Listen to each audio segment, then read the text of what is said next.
Good morning.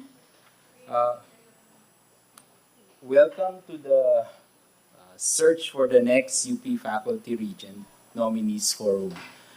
So, in behalf of the Faculty Regent uh, Logistics Committee, I would like to welcome you to this morning's forum. So, to begin the event, let's first all rise for our national anthem.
Thank you. You may all be seated. To give our opening remarks, I would like to call on our dear Chancellor, Professor Michael Eltan.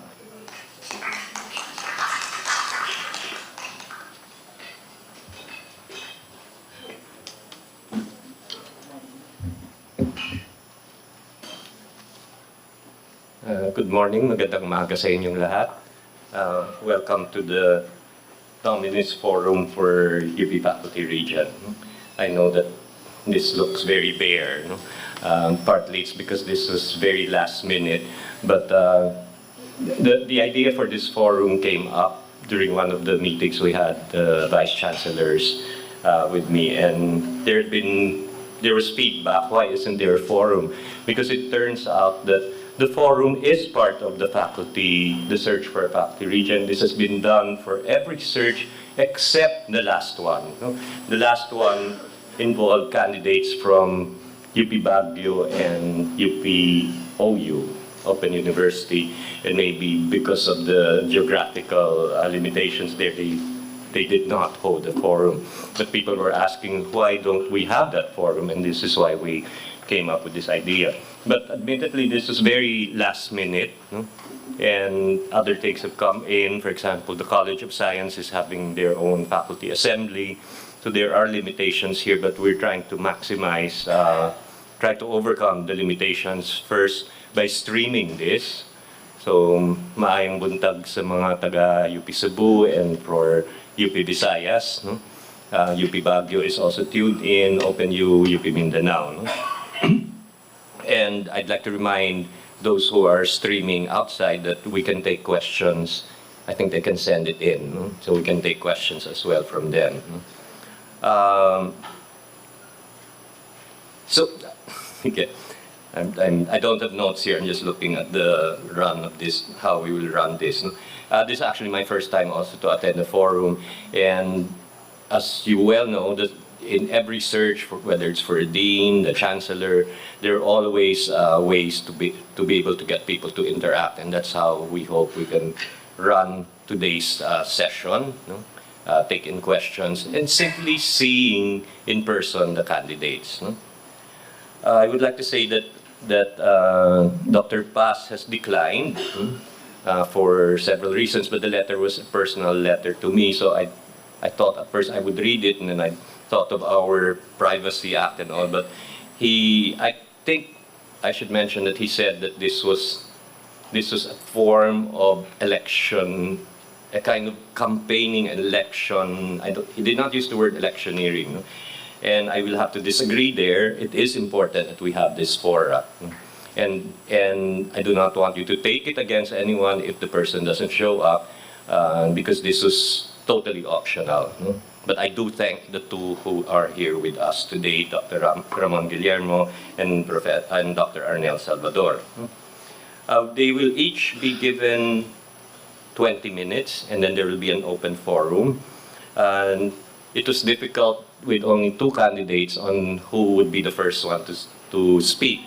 We suggested Jack and Boy, which we thought was not academic enough. So we couldn't decide who would draw the lot first, because then that gives preference. So in the end, I drew the lot. No? And so we will start with Professor Arnel and then Professor Guillermo, and then we will go into the open forum. So I don't want to take up the time here. We should proceed, and I'd like to thank Dr. Ramos also for emceeing this particular event. So I will go back down and listen. And magandang umaga sa inyong lahat. Couldn't hear it. It's the faculty search for a faculty regent is so very important. No? Because this is 2 years. I want you to think hard about it. It's 2 years. The Board of Regents, the inputs from a faculty regent is very, very important for academic issues and for faculty welfare issues. So it's a very heavy task. Whoever is elected will have to go around the country through all our CUs. Okay. I would like to acknowledge our AVP, Ted Arbosa, is here, Dr. Ted Arbosa.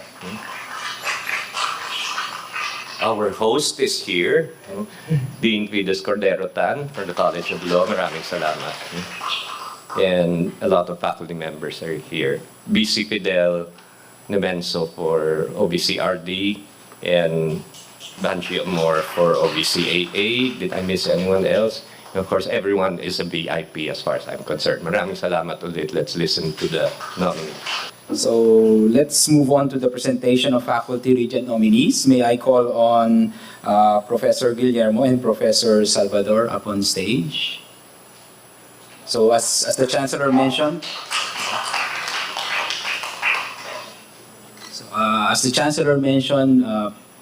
Professor Salvador would be presenting first.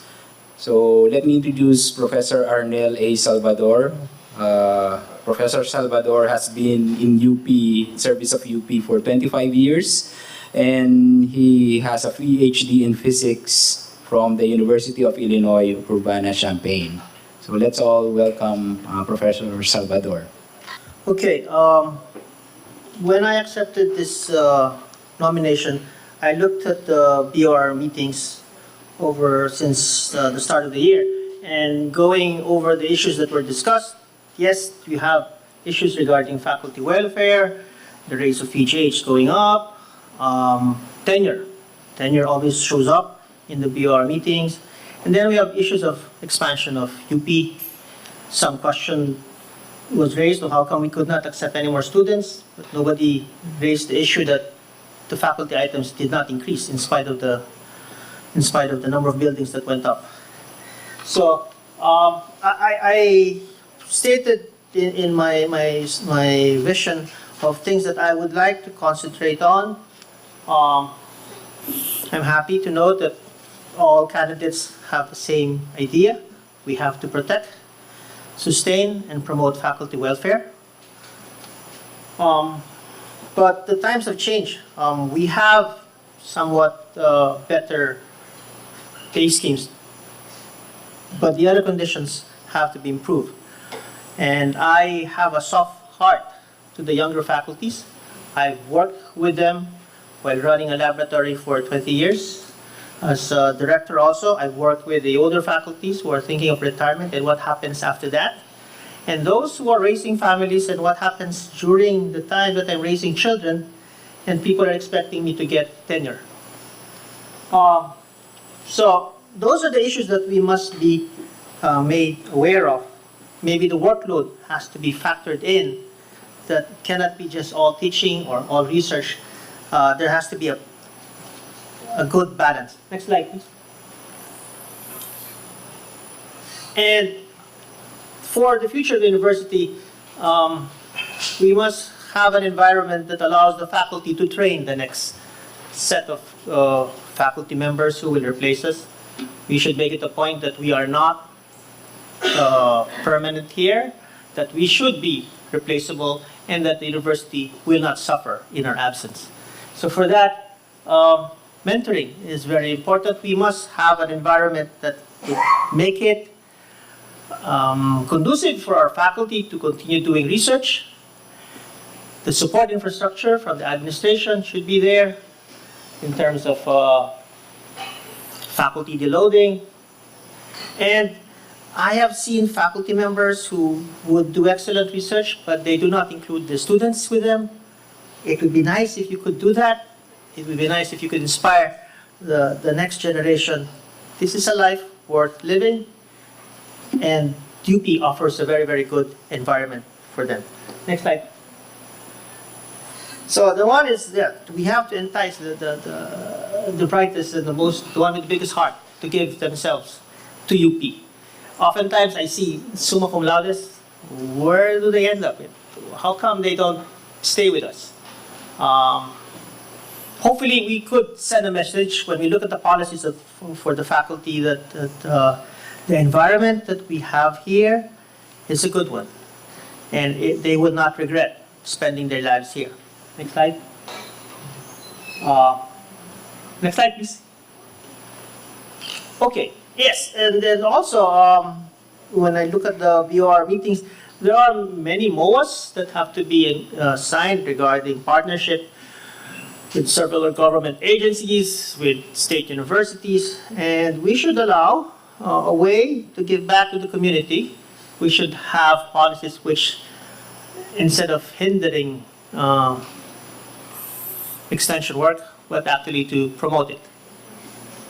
So that's the main gist of what I want. So down to the nitty-gritty details, because I believe the devil is in the details. Sometimes we say something, but in the end, the implementing rules and guidelines are really opposite. Okay, so next slide, please. Yes, I would like normally what happens, I believe, is that policies are brought forth by the CUs, by the departments, and the BOR discusses it. Sometimes the BOR would say, no, this is not a good thing to implement. And sometimes they would say, yes, okay, it's a good thing to implement. But in case it does not get approved, it would be nice if we could send back to the CU why it was not approved and how to improve it. And for example, I would like that we have the mechanism there for our younger faculty, room for professional growth. Loading, workload is actually very, very important.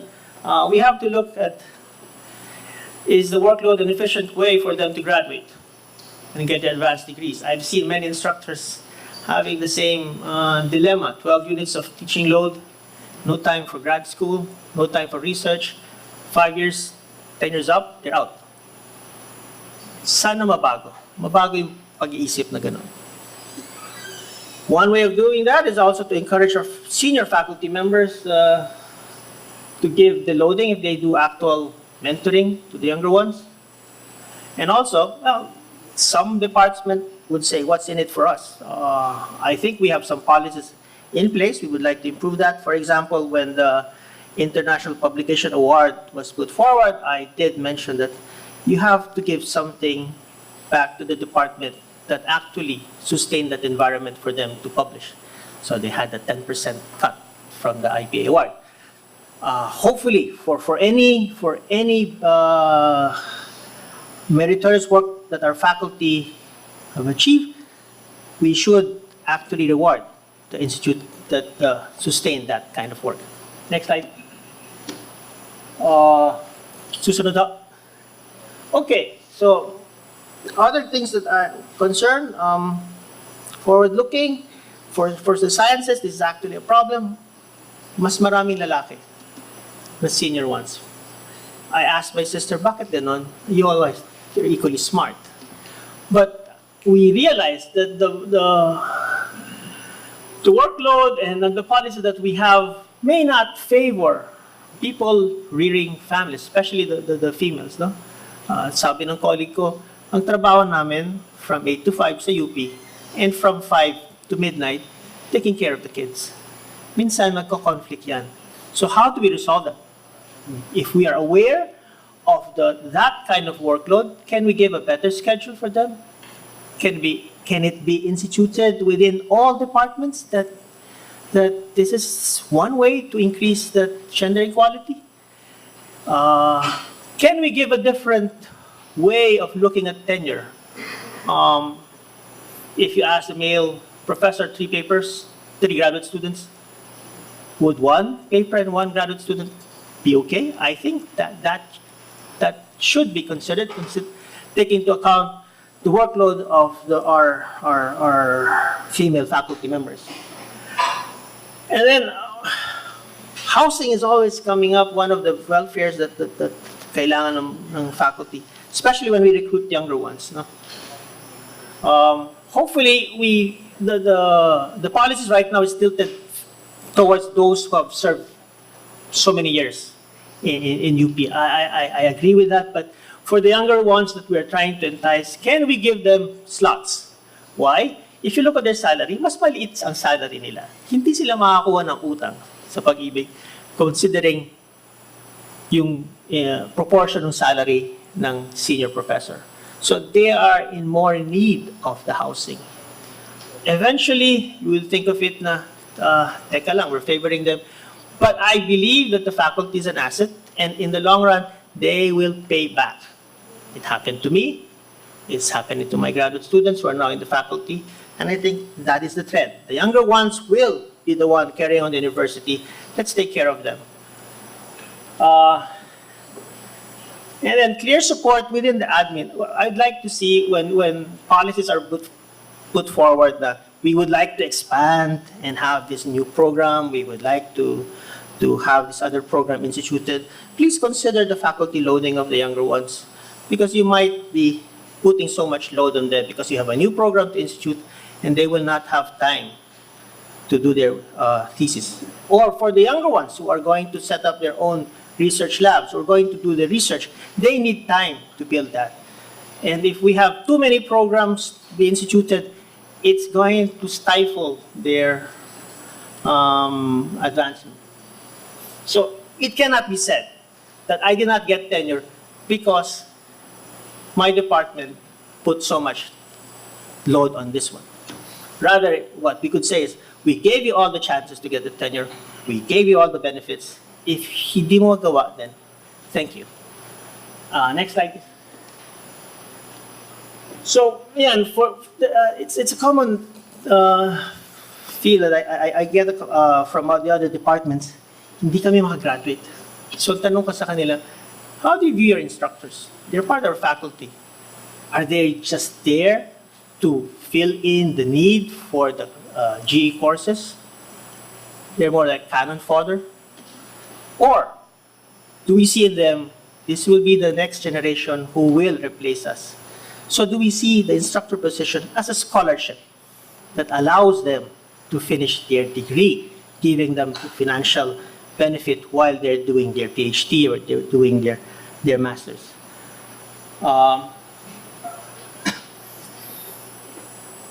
So something that has to be thought of by the department. We're moving towards a case where we are just, it's not merely an undergrad degree granting institution.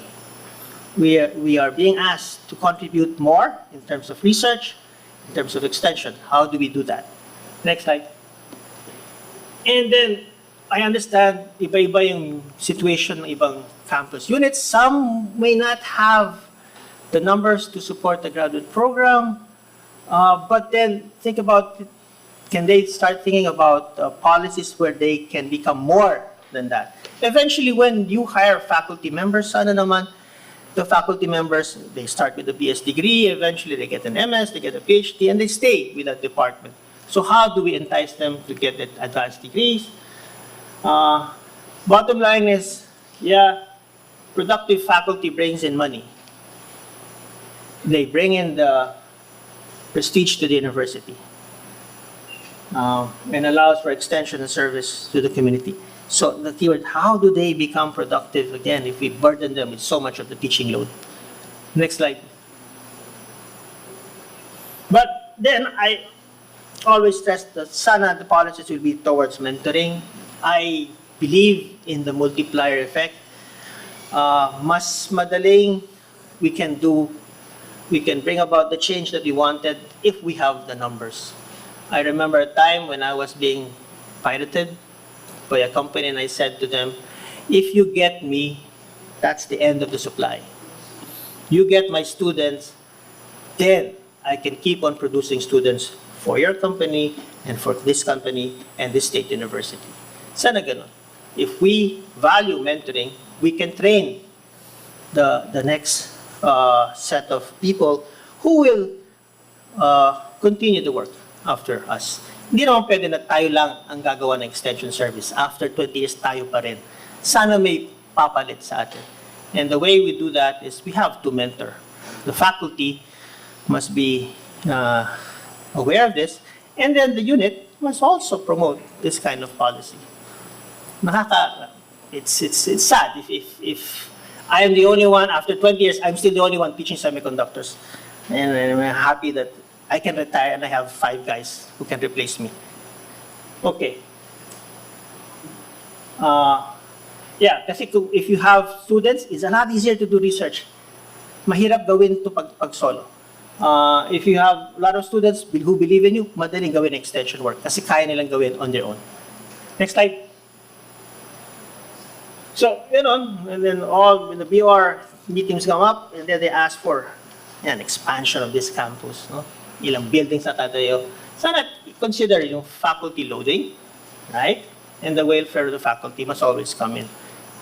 There's no point in expanding if you're just going to burden your faculty and they do not develop. They just become tagaturo ng English 1. Without them, they cannot even write their own poems.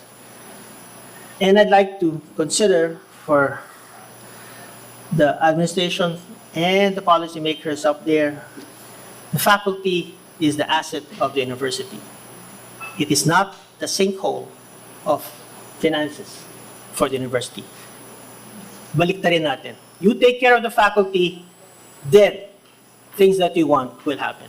But if you keep on restricting and saying, hindi pwede to, dami-dami ng benefits, hindi pwede to, humingi kayo ng sobra, we will be able to pay back in the long run. So, giving that's my vision for this one. Issues of concern, still I'm happy when I look at the policies stated by the other candidates. We are for the same thing, faculty welfare and benefits, and make sure that it is not encroached by the university. Thank you. Thank you, Professor Salvador.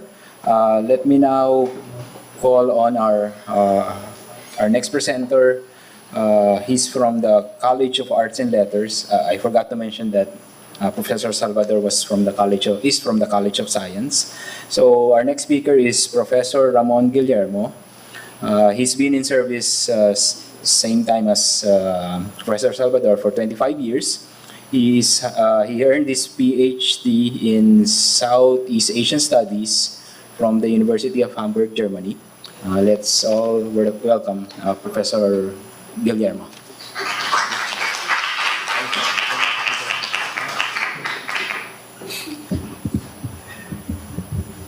Oops.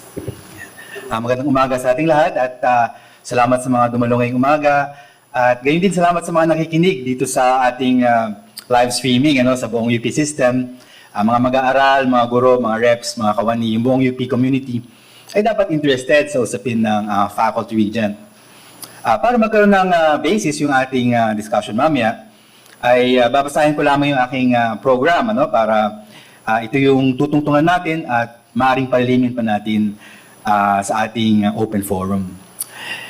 As a union leader, I have been at the front lines of the struggle in pursuit of the rights and welfare of the faculty, reps, and administrative personnel for more than a decade. We have had some successes and we have had some disappointments. I admit to feeling happy when I meet faculty reps and administrative employees who express their sincere appreciation for the benefits we have collectively achieved and the rights we have fought for. These hard-won gains were often attained through bitter and protracted negotiations and struggles. If we had not stood our ground on principle, we would not have won anything for the rank and file. I have sometimes felt disheartened by cases I have seen where fair and transparent implementation of existing university policies could have sufficed to prevent the unnecessary anguish of individual faculty members. I have spoken to many of them who are young and untenured. I have also felt sad when I see some faculty members genuinely demoralized by some policies which they feel do not give due recognition to their contributions, sacrifices, and wholehearted dedication to our institution. I've always hoped we could do much more for them. The Faculty Regent FR is a mechanism for bringing the voice of the faculty as a sector into the BOR. Even if it is not sufficient in itself, it is a crucial element in the larger and ongoing process of democratizing university governance. Although it is true that the FR primarily represents the interests of the faculty in the BOR, the FR should nevertheless also stand for the welfare and safeguard the rights of research, extension, and professional staff, administrative personnel, students, and the broader UP community as a whole. The FR should always foster close ties with the faculty and other sectors in the UP community and be accountable for his or her actions in the BOR. The FR should always take up principled positions after consultations and consistently and strongly assert these positions in the BOR. The intensifying internationalization of the university and the concomitant fixation with our place in the global rankings of universities confronts us with some dire challenges. On the one hand, it could worsen the tendency to academic individualism, atomization, and the fragmentation of our community, even as our campus becomes more and more gentrified and university governance increasingly corporatized. On the other hand, it could inspire us to work more closely together, regardless of disciplines, in a historic project to more deeply orient our scholarship towards attaining national industrialization, the emancipation of the great majority from poverty, and the flourishing of Philippine culture, arts, and languages. If elected as FR, I hope to accomplish or initiate at least the following. Initiate an informative and critical, multidisciplinary and system-wide dialogue among practitioners in the humanities, social sciences, and natural sciences on university policies pertaining to publications in journals, which shall give particular attention to understanding the meaning and relevance of such measures as the H-index, impact factors, citation rates, journal rankings, among others. Number 2, study and propose additional mechanisms to encourage and support publication in journals by younger faculty, while putting in place policies and measures which can strengthen and enhance the position of Philippine journals, such as a Philippine Citation Index. Number 3, to continue the collegial and multidisciplinary system-wide discussion on general education, GE, and its importance for the university in the 21st century. Connected with this is the fostering of a dialogue on the theory and practice of outcome-based education, OBE, in tertiary level education, and in UP in particular. Number 4, to hold consultations with faculty, researchers, and librarians on the improvement of university library resources and facilities so that the UP can become an advanced research university in philosophy, the arts and humanities, the social sciences, engineering, natural sciences, and mathematics. This is quite popular at this point to have a dialogue with librarians. The next is to study and propose means for attaining a balance between the teaching, research, and extension functions of the university so that faculty members dedicated to excellent teaching and extension work can be given the due and proper recognition they deserve. Connected with this is the search for effective mechanisms and structures for promoting and enhancing interdisciplinary and multidisciplinary projects in teaching, research, and extension in the various CUs. The next is to launch a survey of university policies and practices on recruitment, renewal, tenure, and promotion across CUs and across disciplines, and to recommend ways to ensure their fair and transparent implementation. Such policies must, however, be accompanied by sufficiently enabling conditions for all teaching staff. It is also important to formulate reasonable policies which can assist the so-called renaging faculty in reintegrating themselves into the university. To study and work for longer-term solutions for the chronic lack or shortage of items for teaching positions in some CUs, for example, UP Mindanao and UP Cebu, and to ensure that the institution of tenure as a cornerstone of academic freedom in the university is adequately protected.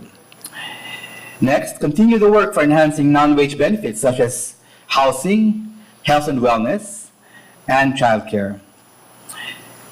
To ensure that the campus is free from gender discrimination and to work towards implementing progressive policies defending the rights of the LGBT community on campus. And to promote, finally, mechanisms and structures for democratic governance in the university at all levels, and to look for effective mechanisms to ensure the timely intervention of the faculty and the university community as a whole in pressing national issues. So that's my program. Thank you very much. Okay, so we now proceed to our open forum. As mentioned, we would also be receiving questions from the other CUs, and this would be moderated by our university registrar, Dr. Maria Teresa Payong-Ayong, and the director of ILCD, OVC AA, Dr. Joseph Ryan Lansangan. Okay. So the floor is now open. As mentioned by Dr. Ramos, the Interactive Learning Center Diliman had set up a facility, essentially a web page for live streaming and chat. So we will also entertain questions from the different CUs. If you have questions or comments, kindly raise your hand and approach the microphone, introduce yourself and the unit you belong to. You may also write down your questions or comments and we will read aloud.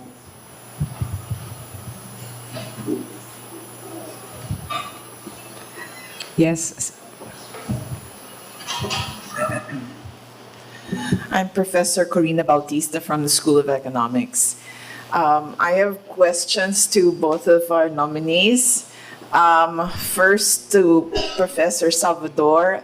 I read your vision statement and I was very impressed by it. I see that your basic framework is to try and find a way to make being a faculty member an attractive career path, which I think is a very laudable vision and mission. My question, based on what you said this morning, has to do with this trying to sort of reduce the rigor for publication requirements for females on the basis of the fact that females carry a double burden, which we know. But on the other hand, I worry about sort of reducing the rigor and setting a different standard for women, because the other problem women face, is that we're never taken seriously. That when we make it to Professor 12, it's because of some affirmative action thing. And I've met many female scientists,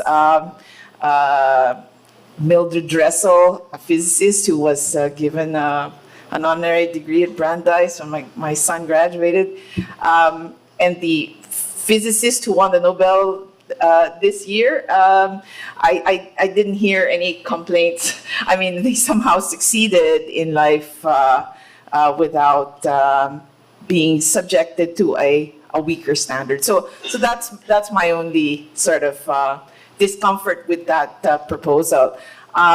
For women, I read your vision statement, and there's so many terms that that were in that statement that I mean, if I had all the time in the world, I could ask questions about. For example, um, in your presentation today, you mentioned that as faculty regent, you will represent the interests of the faculty, but also not forget the interests of the staff and everybody else in the university. And of course, we know that many times the interests of the different groups in the university do not converge. For example, both of you mentioned housing benefits. And I agree with Professor Salvador to the extent that I think housing and benefits like even education for children at UPIS should be used to attract, recruit, and retain good faculty. So my question is, for example, Bowman, in the case of housing, I understand, and I may be wrong, that staff have a bigger allotment in terms of housing provision than faculty do. It's something like 60% is reserved for staff and 40% for faculty. Now, I don't know if you see there a problem in that. So what are you going to do when the interests of the sector that you are representing is not, fully exercised?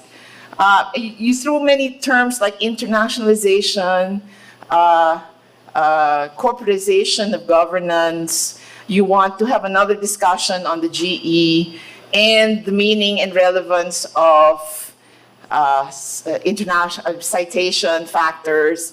You want to create a new Philippine Citation Index. I mean, you can do all that. I'm just wondering why we need a discussion on the relevance of citation factors and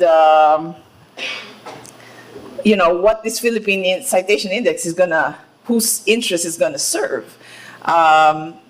So I have this question about tenure and fairness of university policies and all that. I mean, who's going to judge that the decisions and the implementation of policies on tenure are fair? Would it be the BOR? I mean, that's horror. I mean, yeah.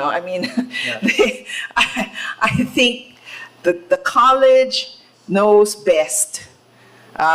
Maybe for tenure, what you have to do is really set a minimum requirement and let the colleges themselves decide how to best implement the tenure rules. I hate to see a situation where the BOR gets involved in tenure decisions. That's a purely academic decision, and I would want the faculty regent to guard the academic freedom of the faculty in that particular decision. So those are just some of my comments. Thank you very much, Professor Bautista. Professor Salvador, would you like to answer? Yeah, there could be other mechanisms where there is something like a minimum standard that we look for, that everybody should be able to achieve, whether they're female or male faculty members, and each department should set that. And what we could do is look at the timeline. We may allow for a bigger, longer timeline for people who have to raise families, who have extra duties.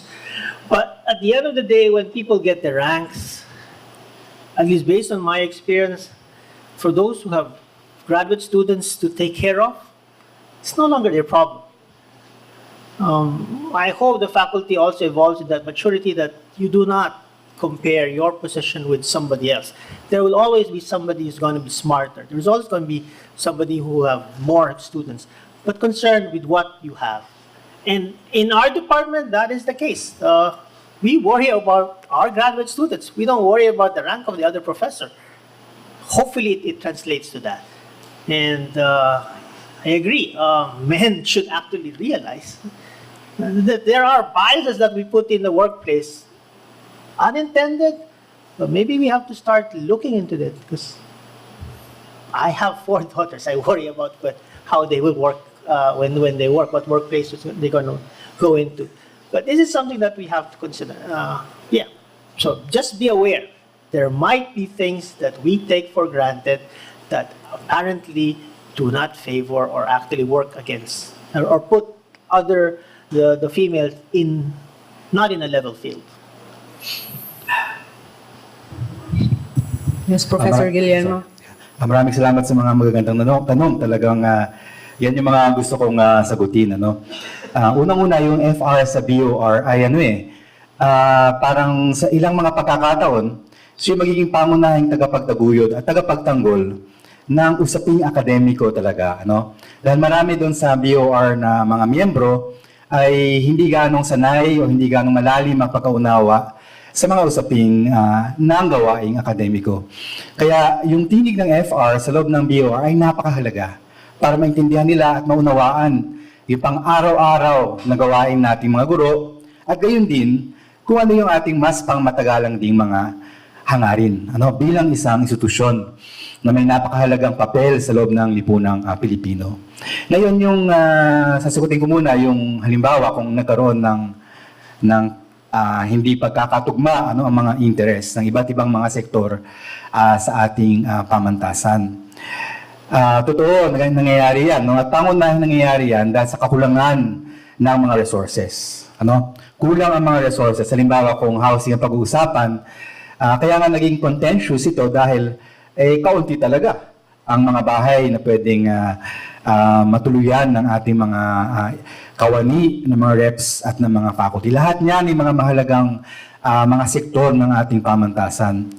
Kaya patuloy naman ang programa at mga plano ng ating universidad na paramihin ang available housing. Ito yung isang kailangan nating gawin. Kaya nga yung mga proyekto dito sa malapit na magtayo ng mga dagdag na mga housing na aabot ng daan-daan ay makakapagpaluwag ng kaunti doon sa kagipitan na ito. Gayunpaman, meron tayong problema rin sa implementation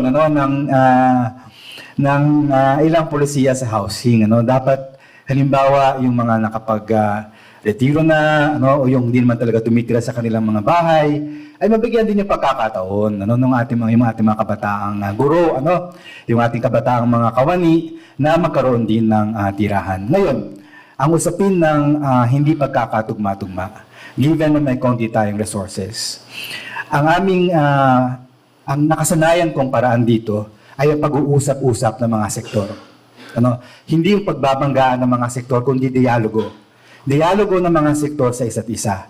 Dialogo ng mga guro sa mga reps na katrabaho nila araw-araw.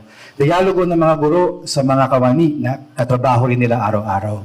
Kailangan magkaroon tayo ng paraan ng pagkakaunawaan at pagkakaintindihan tungkol sa limitado nating mga rekurso at kung ano yung pinakamagandang paraan na makikinabang ang lahat hanggat maaari sa mga rekursong ito habang ipinapaglaban natin ang dagdag na mga housing units dito sa ating universidad.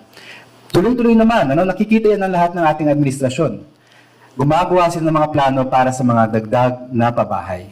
At kung maging usapin yan si BOR, susuportahan natin yan. Ngayon, yung isa pang mahalagang tanong, ay kaugnay ng tenure.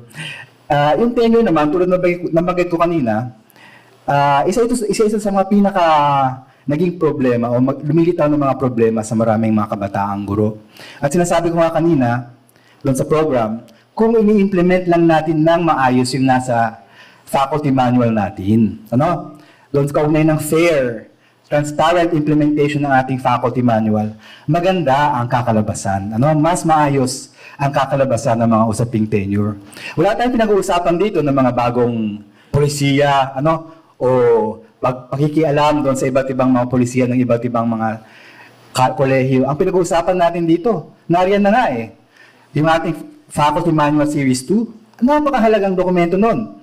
Kailangan natin pag-aralan at implementahin sa isang maayos na paraan. Ang isa nga lang siguro kailangan natin tingnan ay yung pagtitipon ng iba't ibang mga tenure policies. Hindi lamang sa ating CU, sa Diliman na marami ring variety. We like variety. Variety is an indication of different ways of knowledge production, different ecologies of knowledge production. Kailangan natin maitala ang iba't ibang anyo nito, hindi lamang sa Diliman, also in other CUs. We can study them, and maybe we can have also a deeper perception into why certain problems arise with respect to tenure. Now, without being so intrusive into the departments themselves. Ano? So, hindi yan yung ating panawagan. Academic matter yan, na ang pangunahin talaga ay pinag-uusapan doon sa mga antas na yon. Bagamat, siyempre, academic din talaga ang tinataguyod ng FR sa loob ng BOR. Ngayon, ang isa pa, yung kaugnay ng citation. No? This is one of the most important transformations in university life today. Ano? The urgent pressure to publish, and also to publish not just in any journal, but to publish in those internationally recognized journals, which also have an impact on the so-called international standing of universities. Now, we have to study this properly, kasi kung hindi natin pag-aralan yung pagkakaiba-iba, halimbawa, ng mga parameters which they use, H-index, citation rates, impact factors, for the different disciplines. It's empirically observable fact that the ranges of these measures vary from discipline to discipline. Even within, for example, the natural sciences, iba-iba rin ang mga ranges na yan. So it's hard to talk about having a singular, for example, measure, citation rate this or impact factor that we can use for all disciplines. So there is a great variety that we also have to study and discuss. Yung ating mga faculty, a lot of them want to participate, want to publish, and yet it's not clear. What does an H-index mean? And what does citation rates mean? What makes a journal internationally recognized? Ngayon, ang isa pang usapin, halimbawa kaugnay ng Philippine Citation Index, I'm going here into the example of Thailand. Thailand is one of the most top publishers of scientific papers in Southeast Asia. Thailand. Of course, Malaysia overtook them last year, but Thailand was for a long time the first. And how did they do this? They're writing, a lot of it is in Thai, right? Because they have a Thai citation index, funded by the king himself, right? So you have a Thai citation, which shows you that you can now monitor internal citations within Thai.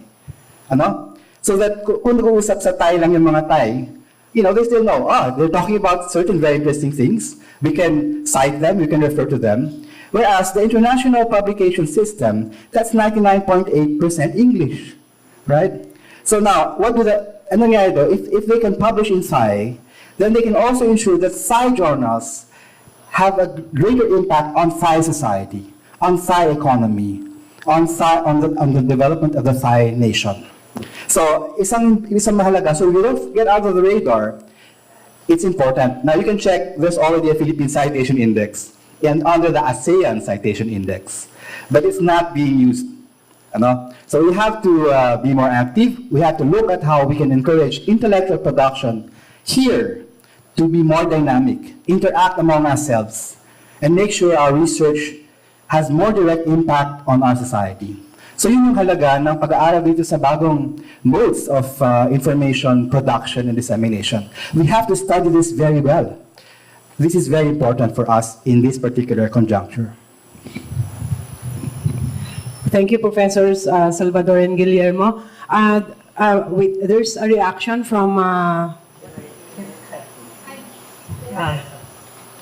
yes, sige po. I agree. The citation index is not going to be taken lock, stock, and barrel.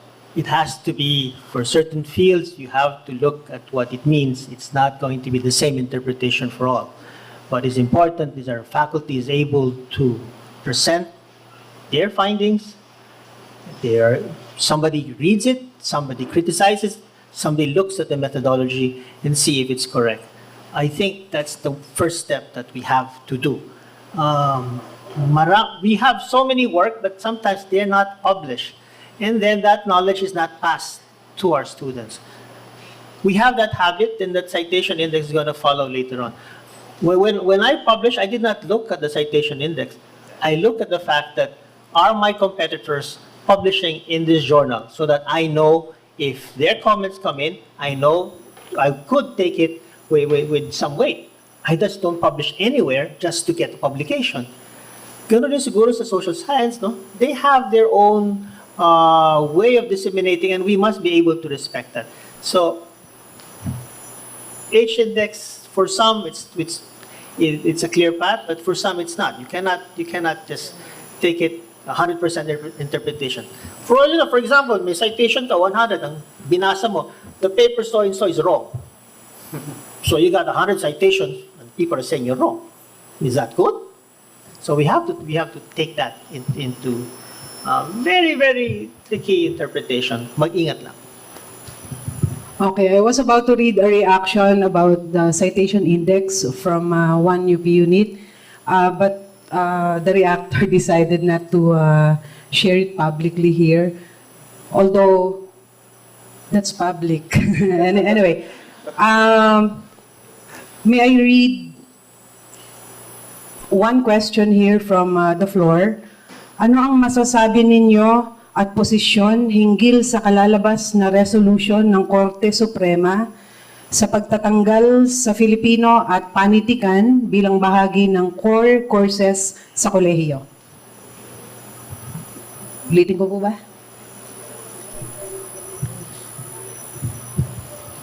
So, Okay. kahit sino po ang gustong mauna?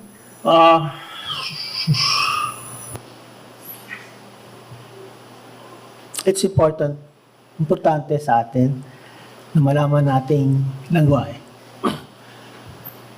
When I went abroad, they asked me, what makes you a Filipino? Your nose is not like ours. Your nose is flat, right? So they keep on asking, how are you different from the Thailand? How are you different from the Indonesian? So it goes back. What is our heritage? What is our culture?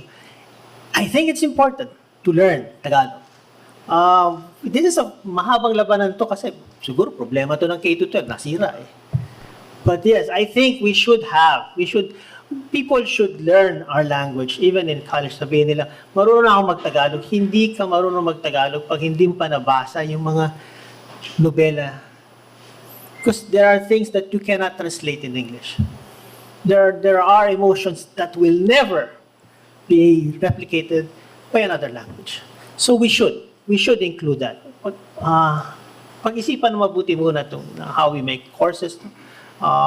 My take is sometimes even in our curriculum, ang dami nating courses, no? Kawawa yung mga teachers natin. And this can be learned in laboratory, in doing the research. You do not have to take courses for this. I don't know what mentality we had before, but maybe it's time to think about it. Why do we have 145 units? Dami nun ah. Those hours could have been spent by the student in something else. Okay. Para sa akin, malapit na malapit yung issue na yan ng pagtatanggal ng wikang Filipino at panitikan sa kolehiyo. Mas pragmatiko ang aking pagtingin sa usapin na ito. Pragmatiko, kaugnay ng ano ba yung papel ng isang universidad sa isang bansa, di ba? Yung ating mga kaalaman ba na sinusulat, di ba parang meron tayong isipin natin, para kanino ko ba sinusulat? Who am I addressing this letter to, di ba?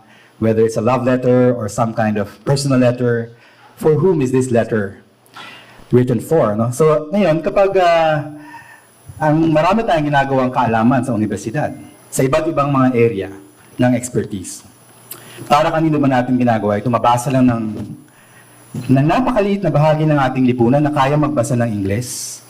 O kaya mabasa doon sa mga international journals. Hindi lalawak ang kaalamang intelektual sa Pilipinas. Hindi mapagpalaya ang ganyang pagtingin. Dahil ang kaalaman na nilikha natin sa loob ng universidad ay dapat kumalat sa buong bansang Pilipinas. Dapat kaya nating magpaliwanag ng tuwid at maayos ng lahat ng ating pinag-uusapan dito. Genetics man, physics man, biology man, o ano pa man, political science, sa mas malawak na populasyon ng Pilipinas. Yun ang ating tungkulin, isang napakahalagang tungkulin. Kung walang kasanayan ang ating mga estudyante, walang kasanayan ang mga guro natin na magsalita ng tuwid, magsulat man lang ng mga pagpapaliwanag ng kanilang mga pinag-aaralan sa sa wikang Filipino o iba pang mga wika ng Pilipinas, walang epekto ito sa mas maraming tao. Sila ay etcha puwera sa ating mga pinag-uusapan. Hindi dapat etcha puwera ang mamamayan sa pinag-uusapan sa universidad. Dapat nakapasok at nakapaloob sila dito. Kung tayo lamang mag-uusap-usap, ito ay halos walang saysay para sa nakarami. Dumadami ang ating citation rates, dumadami ang ating mga publication para sa ano, kung hindi maintindihan ng maraming tao. Tingnan naman natin yung ibang mga bansa, hindi ito problema para sa kanila. Di ba? Look at Southeast Asia. Just look around. Every time you travel, it's not a problem in Southeast Asia. In Indonesia, it's not a problem. In Malaysia, it's not a problem. In Thailand, Vietnam, etc. And you can see, they're ahead of us economically and in other respects, culturally. So, may problema talaga yung ating kalagayan. At yung pagbawas o pagtanggal sa Filipino at panitikan sa mga kurikulum, sa mga kolehiyo at universidad, ay mga kahulugan na yung ating mga estudyante ay mawawalan ng ganitong kasanayan na ibahagi ang kaalaman ng ating mga matataas na institusyon ng pag-aaral sa nakarami. Sa Germany, halimbawa, napakalinaw para sa mga German, ano yung koneksyon ng kaalaman namin dito na dinidiscuss sa universidad, kahit gano'ng ka-highfalutin, doon sa ordinaryong mga taong nagsasalita sa labas. Kahit driver, pwede pumasok sa isang lecture room, maintindihan niya yung pinag-uusapan sa loob ng German classroom. Kaya malaking problema ang ating nilikha para sa ating mga sarili. Kaya, kailangan nating magpahayag bilang universidad. Mali ang desisyon na ito. Maliban pa ito, syempre, sa maraming mawawalan ng trabaho, bilang isang unionista, napakaraming mawawalan ng trabaho. Ano ba yung estimate? May pag-aaral ba na ginawa sa labor impact ng pagtanggal basically, alam niyo, mawawalan yung mga departments sa Filipino, sa iba't ibang universidad. All that wealth of knowledge production, the institutionalization of professors studying our languages and literatures, taking up PhD degrees here in UP. They will no longer have an institutional base for the researchers. Nothing more will be produced. This is catastrophic for knowledge production about our own society.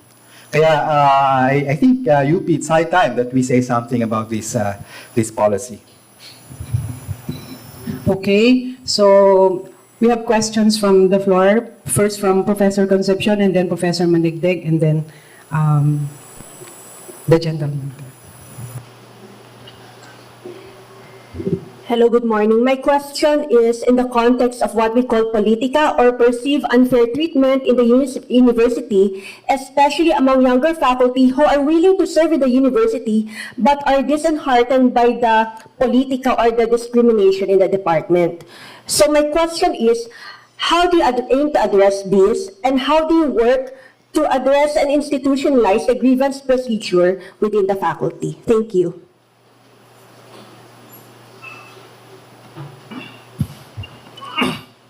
Well, all policies should be stated. There should be transparency. What is written there has to be followed. So the guidance has to be clear.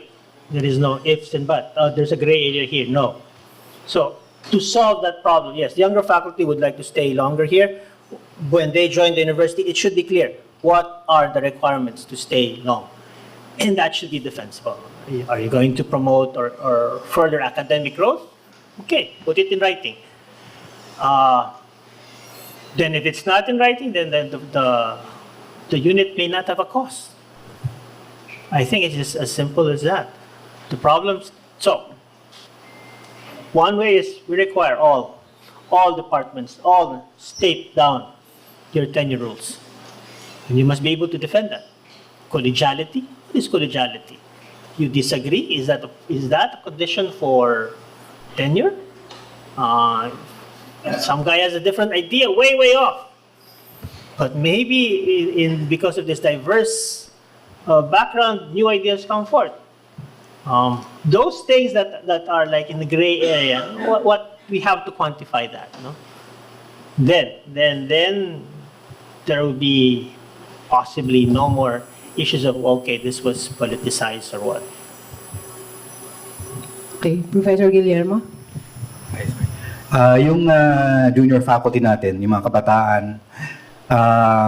sa ating kasaysayan ay halos dahil nga sa partikular na mga kondisyon nila na naghahangad ng tenure, may mga partikular na problema, halimbawa sa pagtatapos ng MS, MA, o kaya PhD, paglalathala ng kanilang mga artikulo sa mga journal, no? Mga maninong na issue yan, they almost constitute a sector in our university. Kaya nga nung junior faculty pa nga ako, ay may mga initiatives kami na magsama-sama ang mga junior faculty. Pag-usapan namin mga shared issues at gumawa ng paraan, magkaroon ng tinig, kumbaga, sa ating universidad. Dahil nga ang tenure ng mga ito, at medyo mahihain pa, nahihirapan sila na isa-isa, individual, na magkaroon ng mga posisyon. Pero pag nagsama-sama sila, nagkakaroon sila ng lakas. Kaya yung isang panawagan pa rin natin sa ating mga junior faculty, kailangan magsama-sama tayo, mag-share. Let's share notes, our problems, Let's try to make the university an enabling environment, help each other, achieve the best in our scholarship, that we can together. Ngayon, kapag nagsama-sama pa ang ating mga kabataang guro, may posibilidad, na mas pakinggan sila. Lalo na doon sa usapin ng pagpapatupad ng mga simpleng mga polisiya din lang, kaugnay ng tenure na nasa ating mga faculty manual, Kung aware ang ating mga kabataang guro doon sa mga partikular na mga nilalaman ng ating faculty manual, kaya nilang i-argue ito, If they're aware, that's already some kind of power. And this power, will prevent abuse, abuse. I'm just talking about abuse, na sometimes policies aren't followed very faithfully or transparently. Kaya yung panawagan natin sa mga junior faculty, siguro may panahon na rin naman ulit na tayo ay mag-usap-usap, kayo pala ay mag-usap-usap, at napakahalaga, kami, ay upo dyan, makikinig. Hanapin natin kung ano yung mga lunas sa mga problema na ito. Okay, next, Professor Manikte.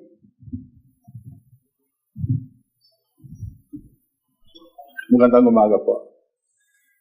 Gusto ko lang sanang i-quantify yung tenure para medyo mas malinaw sa atin. Yung sa assistant professor, 3 taon yun. Associate 2, professor 1. So, ang tanong ko pwede ba yung i-extend yung time frame? Considering that if the faculty has already submitted a paper in a journal, okay, so baka pwede munang i-extend yung kanyang pagiging tenure. Ang patakaran kasi dito is wala tayong control dun sa publisher. Yeah. It may take them 2 years to do that or 1 year to do that. In the meantime, tatanggalin natin yung faculty natin muna kasi hindi siya matenure. Parang walang compassion, ang dami mo nang ibinigay sa kanya. Sinabi mo kanina, overloaded yung faculty, pero ayaw natin i-extend kahit man lang 1 taon o kaya 2 taon sa paraan na wala naman tayong control. So the other way around is, maybe we can help our local publisher to be an ISI or Scopus, diba? Or peer-reviewed. Para at least, medyo makikita natin kung gaano kadalas yung pwede natin i-implement. Yun po yung unang punto. Yung pangalawa, gusto ko sanang makita nyo yung pagkakaiba ng cost of living allowance. Pantay-pantay po tayo from Mindanao to Baguio, pero alam nyo naman na mas mahal ang Diliman and Manila. Baka po pwedeng dagdagan yung kula ng Manila and Diliman. And the other way around, maybe we can synchronize or align our ranking system with SUC. Kasi po yung Professor 6 nila, parehas lang yung sweldo sa Professor 12 Pero mas malaki ang hinihingi mo sa Professor 12. Di po ba? Para bang sinabi mo sikat pa lang UP pero mababa sweldo. maraming kailangan. Pero kung yun ang gusto natin, then so be it, di ba? Pero kailangan lang siguro matignan yon para makita natin kung paano natin gagalawin ng konti yung wage benefit para sa mga faculty natin. Ito ay available naman lahat ito. Wala nang kailangan tignan na mechanism or law. It's just a matter of looking at on the situation. Yung pangatlo po, sa wage din ito, no? Or honorarium. Yung mga ibang unit ng government, they have their own mandate. UP, meron din. Pero pag kinukuha ng UP, yung mga as a resource person or researcher, napakababa naman po yung honoraria. Hindi talaga competitive sa ating stature. So, ang mangyayari ngayon, either they will get yung medyo mababa ang kalidad or ayaw na faculty member gumawa doon sa mga gawin nila. Baka ho, pwedeng matignan po yun. Salamat po.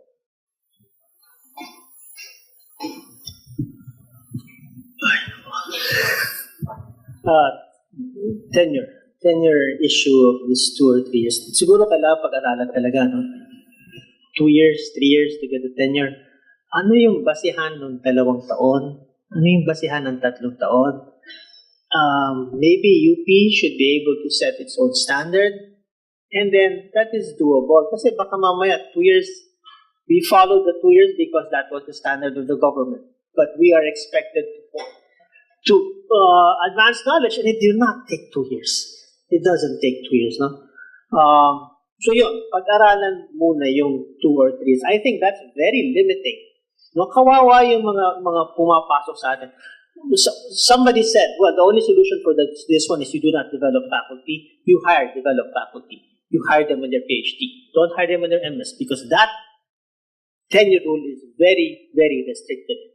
The chances of success for that one is so low. So we may have to study that. No, pag-aralan muna natin to, baka hindi talaga kaya. And daming exemption na sa BUR, pag kita may minutes asking for exemption. Bakit? Why can't they attain the requirements? Because the workload, because the number of years was not studied well. So yun, pag-aralan muna po yun. And then in some departments, pumapasok po yung mentoring. Paano yung mga assistant professors na may masters, paano sila nag-PhD? Sinong advisor nila? Yung advisor ba nila ay by name only? We should start looking at how these units perform. No? Doesn't mean that if you have a tenure, then you could do whatever you want. Yes, you could do, but maybe there are ways to promote or to give benefits to those who actually do the hard work of making sure that this junior faculty get their degree. We cannot fire the tenured ones, but okay, give a chair to those who perform. So that's my take on that. Yung salary ho, yes, we could always fight for this. Sabi ko nga the admin should not think of the faculty as a financial stakeholder. We bring money to the university. That is our bargaining chip. And we could always have many showcase. Pag tinignan mo sa BOR resolution, ang daming MOA with this agency. Sino nagdala ng pera? Isang faculty. But how much do we get in return? Okay? I think we could also, well, for some, they have actually done some remedial. Diba? May 1 UP chair, may Centennial chair, sana dumami pa, no? Yun lang nga, no? Change the mindset. Hindi tayo unproductive, it's an entity that always causes financial drain to UP. Change that. I hope it will change that mindset. We bring money to the university. Okay. Doon sa usapin ng tenure, may diversity talaga ng tenure rules sa university. Depende sa mga pangangailangan din ng ating iba't ibang mga colleges. Depende rin doon sa status o yung ecology ng kanilang mga discipline. For example, some disciplines might have a lot of available full-time PhD scholarships, di ba? Mas mabilis maka-generate ng mga PhD. May mga iba naman na nahihirapan. At yun din, halimbawa, sa malalayong mga CU natin, halimbawa sa Tacloban, o kaya Mindanao, medyo mahirap, yung ilang mga requirements na maabot ng ganun-ganun lamang. Yung halimbawa, kung papasok tayo sa UP na lateral, di ba, lateral entry, 3 taon ang ibibigay sa atin, kunyari, para sa pag-tenure, yung karaniwan. Unang taon ay, ang gagawin ng ating kakapasok na guro, mag-isikap magpakagaling sa pagtuturo. Unang taon, nag-a-adjust siya, gumagawa ng mga syllabus, talagang naghahanda araw-araw. Ikalawang taon, ihanda niya na yung kanyang publication, di ba? Dahil may konti ng kasanayan sa pagtuturo, kanyang dissertation, gumagawa na siya ng, halimbawa, article from that, no? Pagkatapos ng 1 taon ng pag-isikap na magsulat ng isang artikulo, isasabit niya sa journal, no? On the end of the 2nd year or on the beginning of the 3rd year. Tingin niyo lalabas kaagad yung kanyang article? No, di ba? Yung journal, may mga mahabang nakapila dyan, madalas, no? Kaya lalampas yan, lalampas. Kaya nga may mga nagsasabi, kulang yata yung ganong period, no? Kaya halos sa BOR ay laging may mga kahilingan para sa extension. At yan naman ay inaaprubahan ng BOR. Halos regular na ng gawain ng BOR ang pag-extend ng ating mga guro. Kung may ganyang kondisyon naman, na meron naman siyang letter of acceptance doon sa journal, ay dapat din naman maging mahigpit na. Dapat wag nang pahirapan yung ating mga guro na mabigyan lamang ng pagkakataon pa na makitang lumabas yung kanyang artikulo para ma-consider for tenure. Nangyayari nga lang yung very difficult cases sometimes when the journal itself doesn't come out at all, And you put all your eggs in that basket, it doesn't come out, for years. I know one case, it extended for 3 years, And yet the journal never came out, So talagang this was really, so they had to look for another journal na tanggal din sa trabaho. This is very bad. Kailangan mga journals natin should also look at this, Nakasalalay sa mga journal minsan ang mga tenure ng ating mga guro, Kailangan nating pag-isipan ng maigi ito na seryoso mga journals sa pag-publish. Ngayon, doon sa usapin ng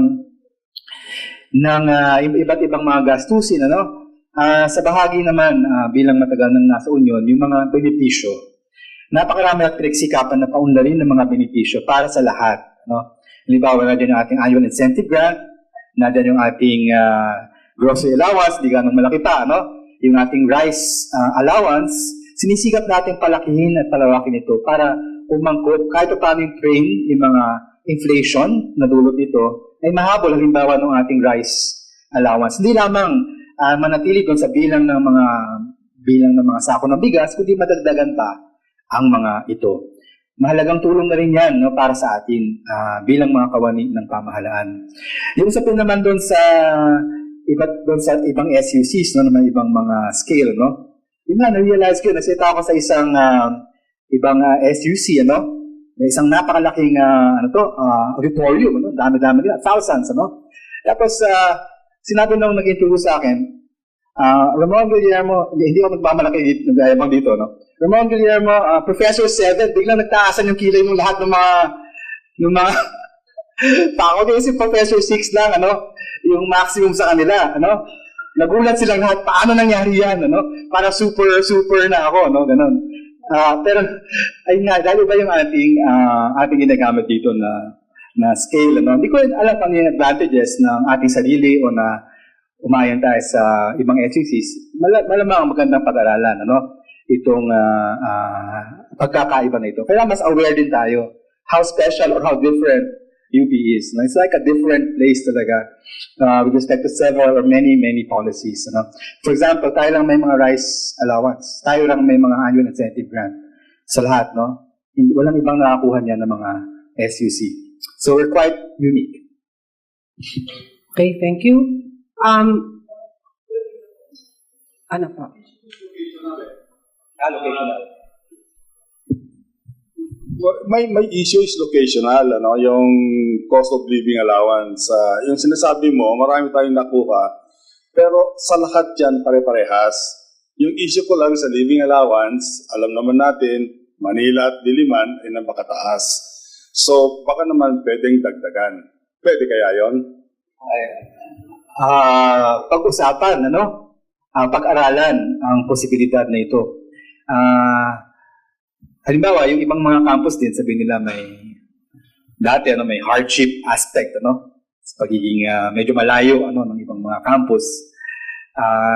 Yung sabihin ng cost of living natin ay isang konkretong usapin, At sa tingin ko, magagawa natin ito kapag upuan natin, tingnan natin talaga, empirically, ano yung mga kailangang adjustments o pwedeng may panukalang adjustments, kung meron man. At ayun, pwede natin maihapag. Ang mahalaga ay nakabatay sa datos, yung ating usapin at magkaroon tayo ng magandang pagkakabalangkas ng proposal para hindi maramdaman ng iba nating mga CU, kumbaga na hindi pinapahalagahan ng ganun din yung kanilang mga naiaambag sa ating institusyon. Maging realistiko, maging tapat doon sa hard facts nitong locational issues, as you mentioned. Yeah, kailangan pag-aralan kasi hindi dapat tayo nagkakaroon ng inggitan.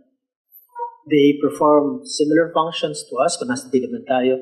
Minsan, itindihin rin natin sila. Yung anak nila nasa Maynila. So, yung gastos na sasabihin natin hindi imbalanced, they also feel it because they're sending their children here. Bottom line, yes, we have always to look for ways to make it worth our faculty's while to stay in UP. But we also have to look at the finances. Kung hindi kaya, let's look at other benefits that we could think of. Okay, the 14th-month pay was actually a good help to us. But sa lahat ng gobyerno, meron natin. It's a good thing. Other ways, pag-aralan. And then that would push also the higher-ups to think, again, hindi tayo gastusin. We bring wealth to the university, find ways to keep us happy. Okay, thank you. Before I call on Professor Ramota of UP Manila and Professor Torrecampo of UP Diliman, I would just like to read a comment from UP Mindanao, from Miss Elizabeth, from the College of Humanities and Social Sciences. I am impressed by both nominees. Was wondering what their takes are regarding the Supreme Court decision removing panitikan from the list of core subjects. So this was addressed earlier. And there's another question here for Dr. Arnel Salvador. We talk often of gender equality, but maybe the real focus should be gender parity and equity, whereby it may not always be and can be equal, but is always fair. How can this really be effected?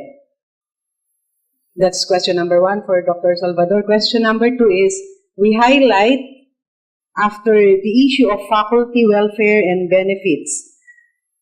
What about the issue of faculty responsibility and accountability? For both issues, 1 and 2, can you please give concrete or clear examples, even if hypothetical, on how to go about implementing this?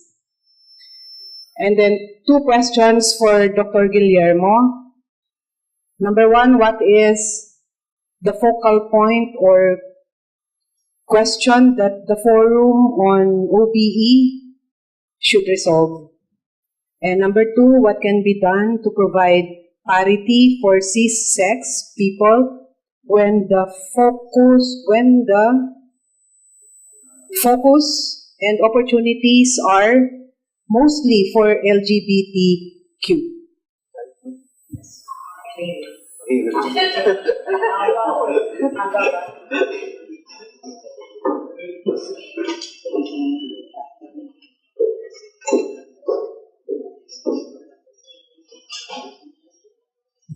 Siguro pwede namang mauna si Prof. Guillermo this time.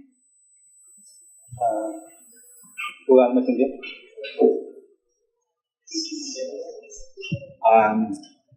Okay, hindi ko gano'n maintindihan yung handwriting, pero sorry. So, dun sa number 1, doon sa outcome-based education. No?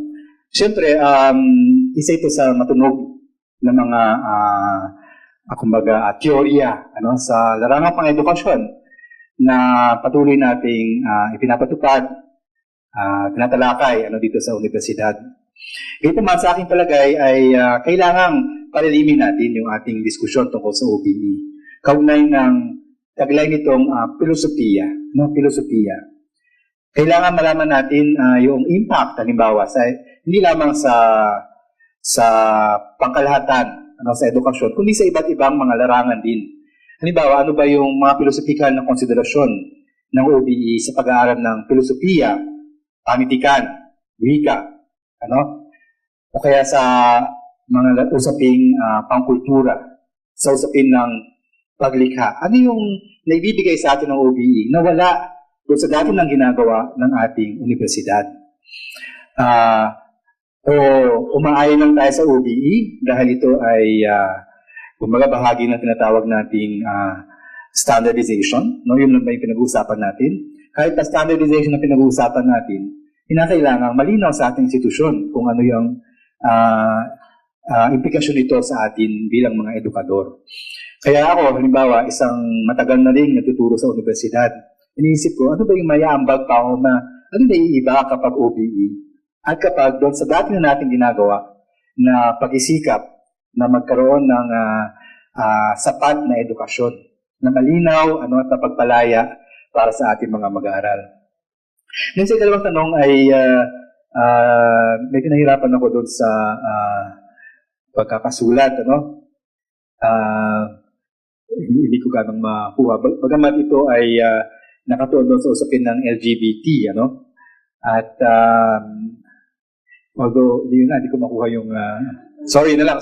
Yung baka makita ko, baka magindi ako mamaya, tapos balikan natin.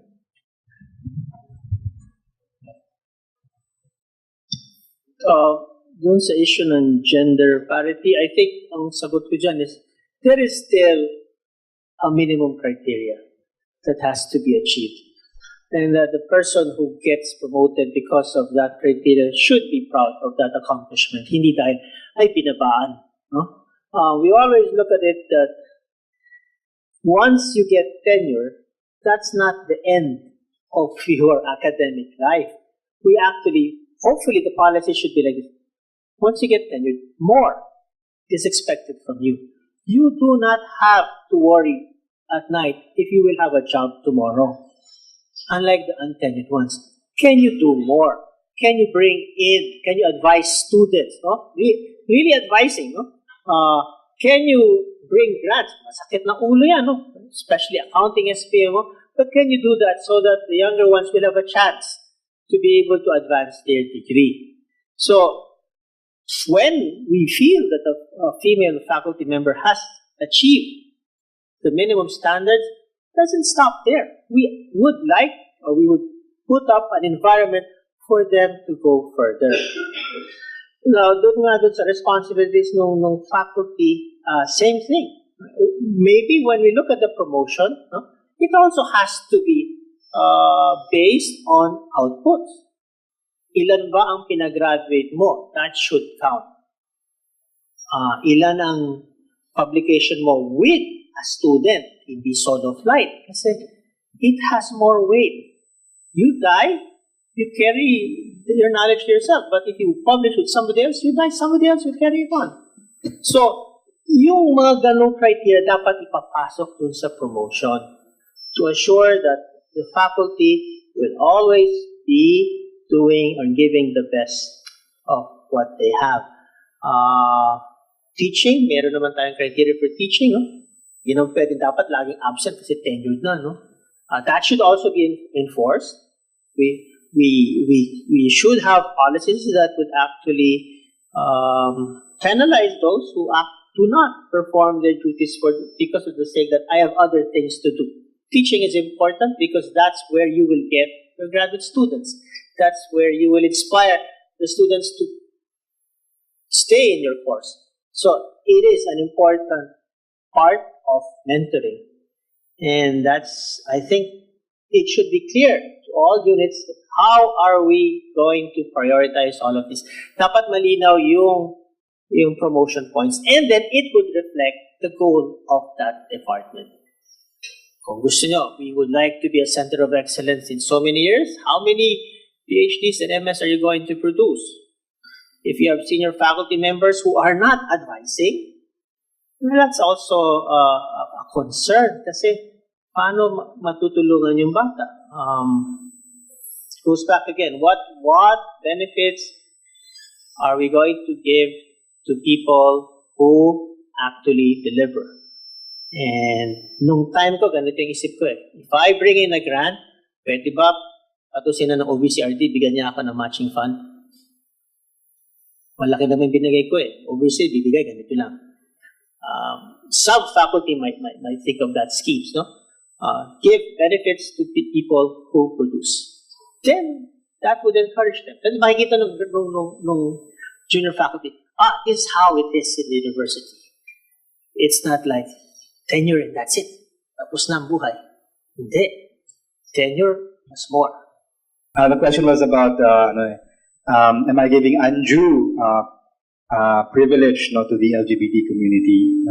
Ang sagot ko dito is that our university should strive to provide a safe, enabling, and progressive environment for the LGBTQ community. That's my point. They face discrimination, abuse, and oppression. That's what the university as a progressive institution should struggle against. This should not happen within the university, and going outside the university should also propagate values which protect their rights and welfare. Yun lang naman, wala naman ako sinasabi na, kumbaga, yun nga, parang dagdag na mga karapatan o dagdag na lalampas pa doon sa karaniwang mga faculty o guro natin. Thank you. Professor Ramota?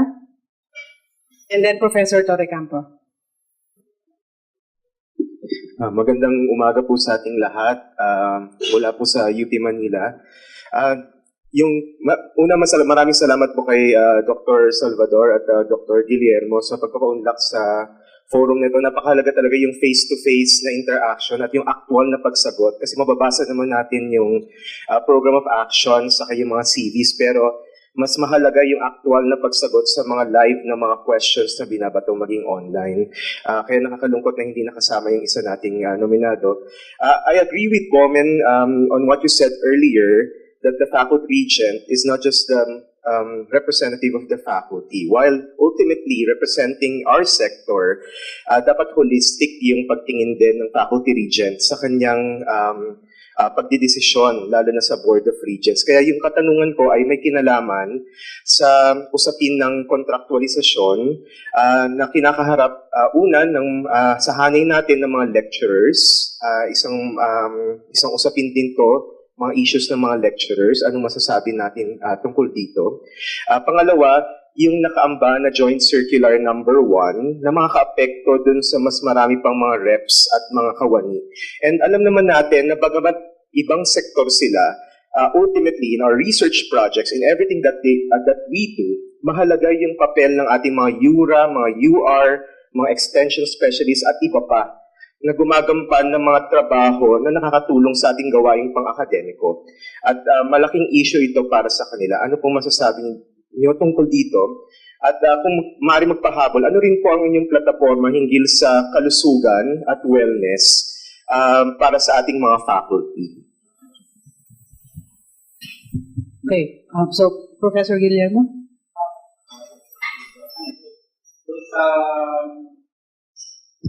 Doon sa una, ay ikalawang tanong muna yung e-hope. Kasi sa kasalukuyan, meron tayong e-hope kung saan pwede tayong, kung magkasakit tayo, pwede tayong mag-apply para makakuha ng suporta sa paggagamot. Ngayon, ang mungkahi, dapat magmungkahi tayo ng pagbabago pa rin sa e-hope. Bagamat, mas maganda ito doon sa dating FAPE. Yung una ay yung hospitalization, na makakuha ka lamang ng e-hope kapag na-hospitalize ka. Marami na kasi ngayong mga treatment o kaya mga sakit na hindi nangangailangan ng hospitalization. Halimbawa, kung may cancer o iba pang mga malubhang sakit o kaya dialysis, hindi naman nangangailangan na ng hospitalization ito. Sana ma-expand yung e-hope para yung mga ganyang klaseng mga sakit ay matugunan pa rin. No? Yung isa pang aspekto ng e-hope na kailangan nating baguhin ay halimbawa, paglabas mo ng hospital, kailangan mo rin ng maintenance. Maintenance mga medicine, no? So, sana ma-expand ito para yung mga maintenance na kinakailangan natin. Nakalabas nga tayo ng hospital, nabigyan tayo ng suporta ng e-hope. Nakalabas tayo, wala man tayong maintenance, ano? Kailangan din nakapaloob doon sa e-hope ang suporta para sa maintenance natin, maintenance drugs. Ikatlo, ang problema ngayon sa e-hope din ay kailangan tayo maglabas ng pera, no? At yung kailangan gawin nilang no cash out policy. Ano? Yung universidad na kaagad yung tutugon doon sa pangangailangan ng ating mga guro at mga kawani na nagkakasakit. Meron tayong mga konkretong mungkahi, kaugnay nito. Yung isang narinig namin palagi sa iba't ibang mga CU natin, kaugnay ng e-hope, ay yung relative value unit, na tinatawag, isang kategorya ito na nagtatakda ng halaga ng bawat yung doctor's fees para sa mga particular na mga treatment na may scale. Problema daw dito ay kapag nasa pribadong ospital ka o kaya nasa ibang lugar ng Pilipinas, ay hindi ito nasusunod. Sa PGH, pwede na sundan itong RVU. Pero sa ibang mga lugar sa Pilipinas, kung saan walang madaling access sa PGH, hindi umaabot yung nakatakdang halaga para sa mga particular na treatment doon sa kinakailangan ng ating mga guro. Kaya sa konkreto, kinakailangan natin maghanap ng mga revision doon sa usapin na yun. Ngayon, kaunay ng contractualisasyon. Alam naman natin, kung tingnan natin ng Estados Unidos, napaka-contractualisado ng teaching staff. 70% ng mga guro sa US ay tinatawag na contingent faculty. Their jobs are contingent on need. It may be the case that one semester you're hired, the other semester you're not because you're not needed. Contingent faculty. Ang nangyari dito, napakalaki ng epekto nito sa moral ng mga teaching staff, napakalaki ng epekto sa kanilang professional development and growth, napakalaki ng exclusion na nadarama nila sa usapin ng intellectual, scholarly milieu. Sila ay naisasantabi. Kawawa ang maraming mga guro sa Estados Unidos. Huwag naman natin gayahin ang ganong klaseng sistema. Nang mga guro ay tuloy-tuloy, pwedeng ma-renew, pero wala sa tenure track. Walang maasahan na tenure sa hinaharap. If you reach the age of 40, for example, in the US, and you're not yet tenured, it's probable that you won't be tenured at all. Kaya, kailangan wag natin gayahin ang modelo. It's already a proven, very bad model. Kailangan natin ipagtanggol ang tenure institution sa ating universidad because that's also the basis for academic freedom, for fearless inquiry into all aspects of human knowledge. Kaya tenure is very important, at minsan yung usapin ng no employer-employee relationship, kaugnay ng mga lecturers, pinag-uusapan din natin yan, ano ba talaga, yung talagang lecturers ba, walang employer-employee relationship, and someone, a teacher teaches our students, is it possible that that teacher checking papers, giving grades, doesn't have any employer-employee relationship with the university? Yun yung ilang mga question that we have to ask. Ngayon sa Joint Circular number 1, napakabigat nito, dahil mga mahulugan nito ng individual contract of service ay hindi na masyadong importante o hindi na masyadong kikilalanin. Ang kailangan, yung ating mga kukuning contractual ay may agency na panggagalingan. Kailangan papasok sa agency bago natin sila makukuha bilang mga contractual. Kaya, imbis na maging permanente sila sa atin, maging permanente daw sila sa mga ahensya. Maraming mga problema na tayo na pag-iisipan tungkol sa ganitong mekanismo. Sa College of Science, malaking impact sa kanilang mga researchers, sa kanilang mga lab workers, kapag ganito ang naging proseso. Sa ngayon, salamat, at mukhang ang tindig ng UP ay ipagpaliban ang implementasyon nito sa ating pamantasan. Pero sa pangkalahatan, kung tingnan natin yung polisiya na yan, imbes na i-regularize natin, ay i-regularize sa agency, tingin ko ay hindi pa rin magandang direksyon. Iyon. Kailangan patuloy ang ating universidad na tumitindig para sa regularisasyon ng mga manggagawa at pagkilala ng mga karapatan ng mga manggagawa sa seguridad sa trabaho. Yun lang naman. Sagutin ko muna yung wellness, no? One, the other way you could think of it is through may konting benefits tayo. Nung director ako sa NIP, sinabi ko, hindi pwede na tayo ay magkakasakit. Hindi pwede na yung workplace natin would allow you to get sick. So, we have to come up with seminars of the healthy lifestyle, no? Ang mga nakita ko minsan, isang instructor ko, kumakain na lang ng noodles. Sinabi ko, madali yan, pero magkakaroon ka ng bato later on. You have to realize. So, we can empower them by giving up these seminars of what is a healthy lifestyle and to try to follow it up. No? So, minsan, nag-invite kami ng mga doktor, ano yung pwedeng kainin, ano yung tamang pagkain. And then the other one I stress is, most of our faculty, unfortunately, do not have the financial literacy. Hindi nila alam paano mag-calculate ng kanilang retirement.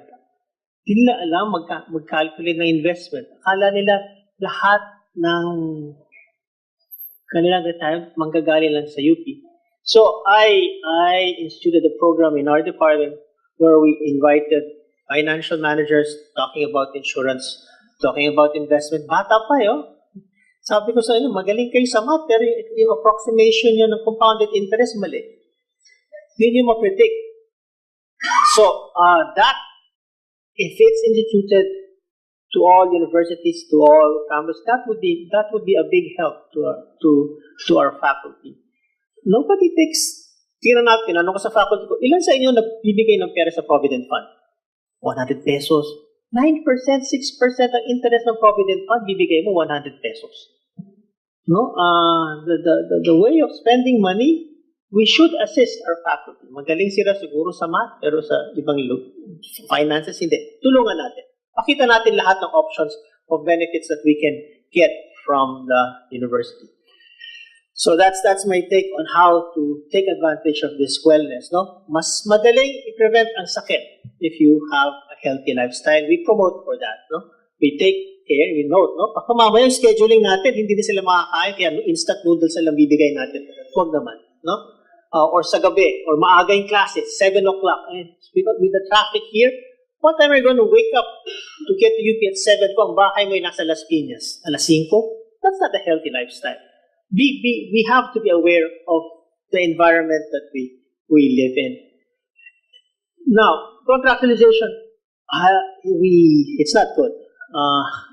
It provides another layer where people will be taken advantage of.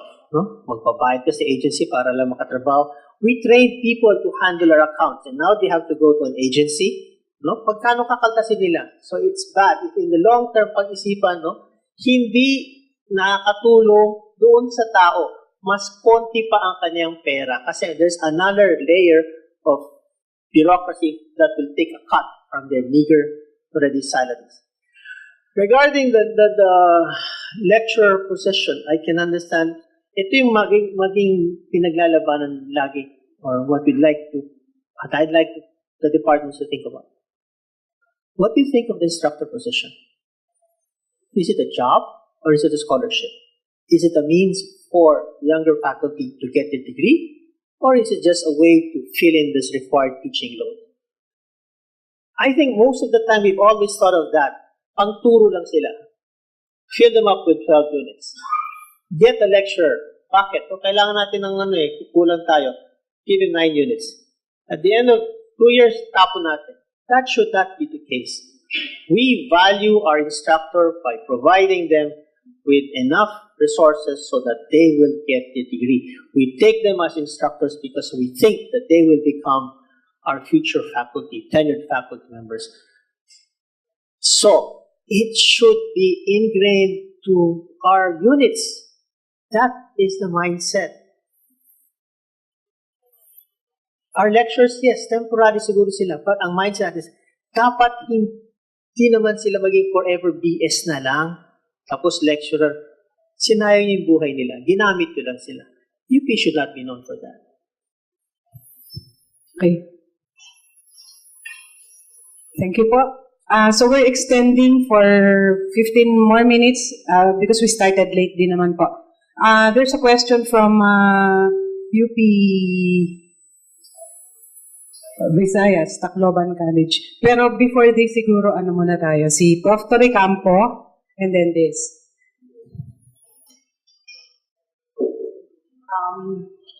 For Dr. Arnel Salvador, I think I'm going to ask what is practically a cliche already in our college. Now, what is your more concrete program for the arts and the humanities? And vice maybe Dr. or Professor Bauman Guillermo for the sciences. And then another question that is for Dr. Guillermo. I am a bit worried because the way I see the work that you've been doing, you might actually have done and are doing more work in your current commitment.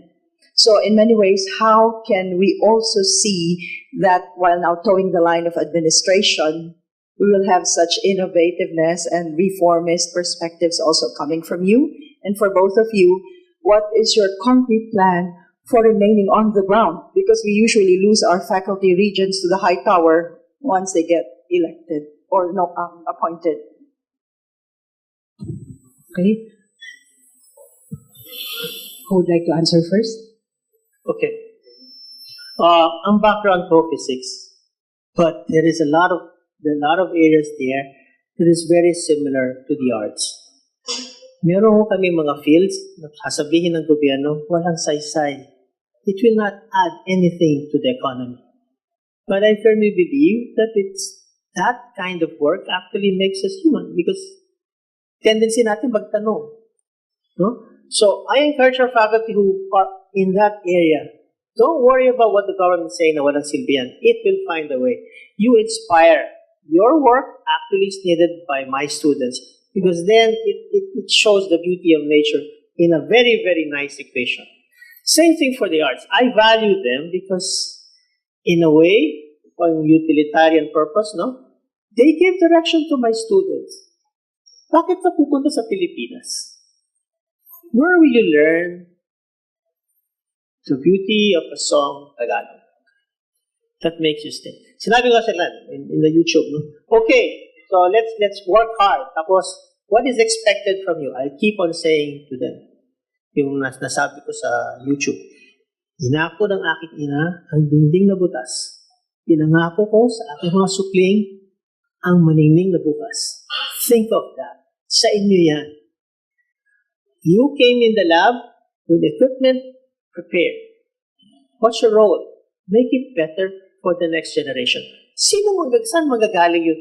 Doon, sa ibang state universities. Yung high schooler doon na nagbubuting-ting tumalapit sa atin paano gumalaw ang magnet, yun ang ating magiging estudyante. Where these ideas come from? They don't come from the sciences.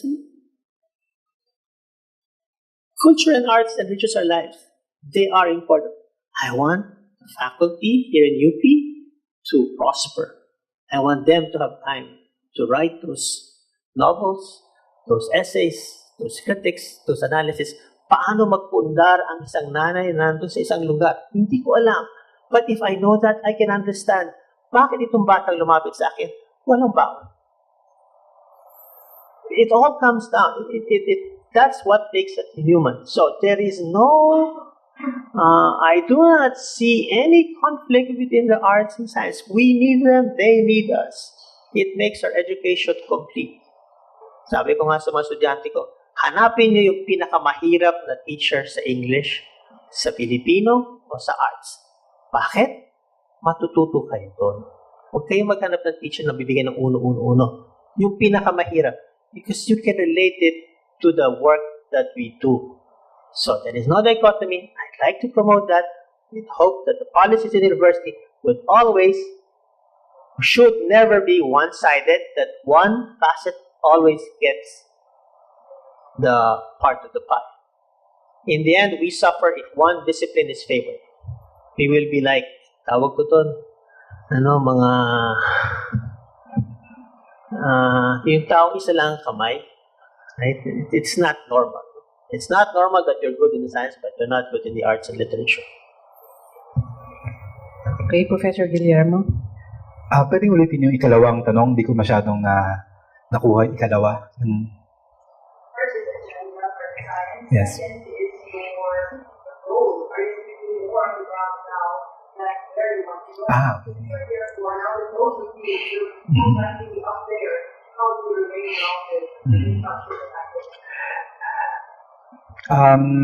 Dun sa number 1 sa science, syempre nalalaman ng mga taga-science kung yung pangunahing kinakailangan nila.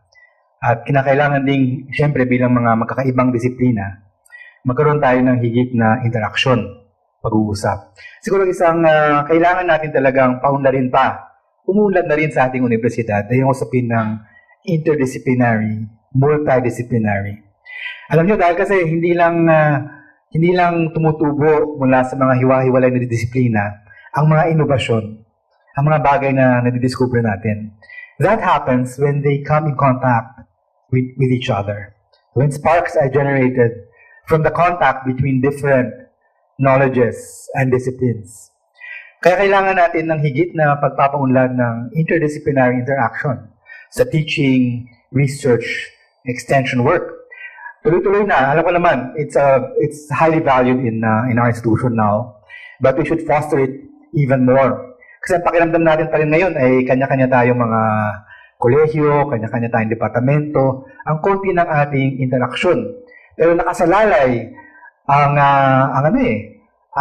adventure of knowledge together, no? Sharing what we can with each other. Ako nasa area ko, halimbawa, yung madalas kong ginagawa, madalas ako magturo sa Science and Technology Society program, no?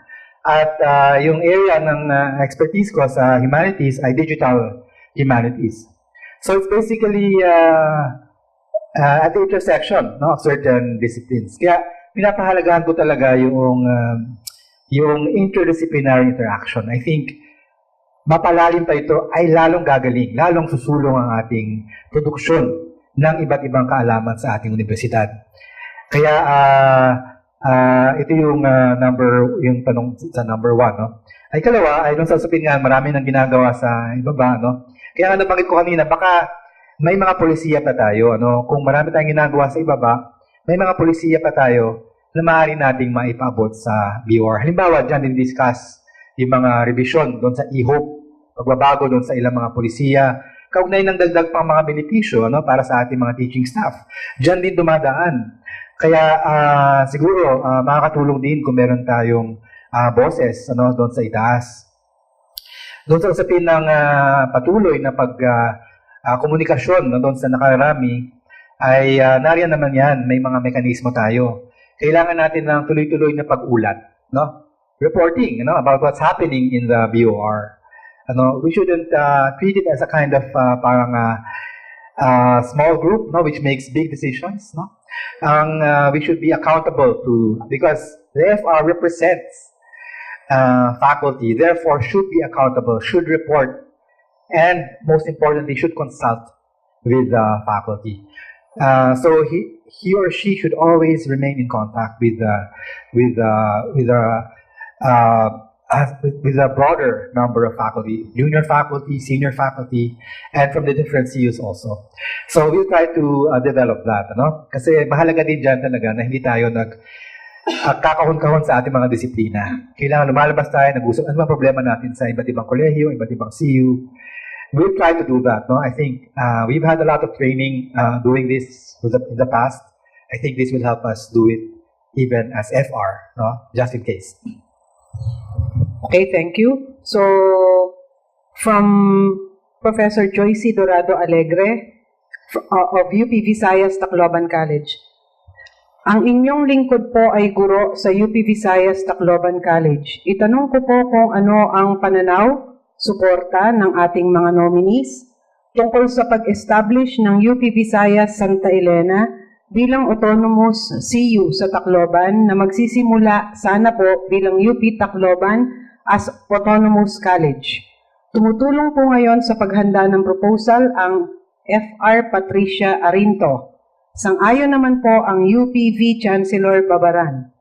PS.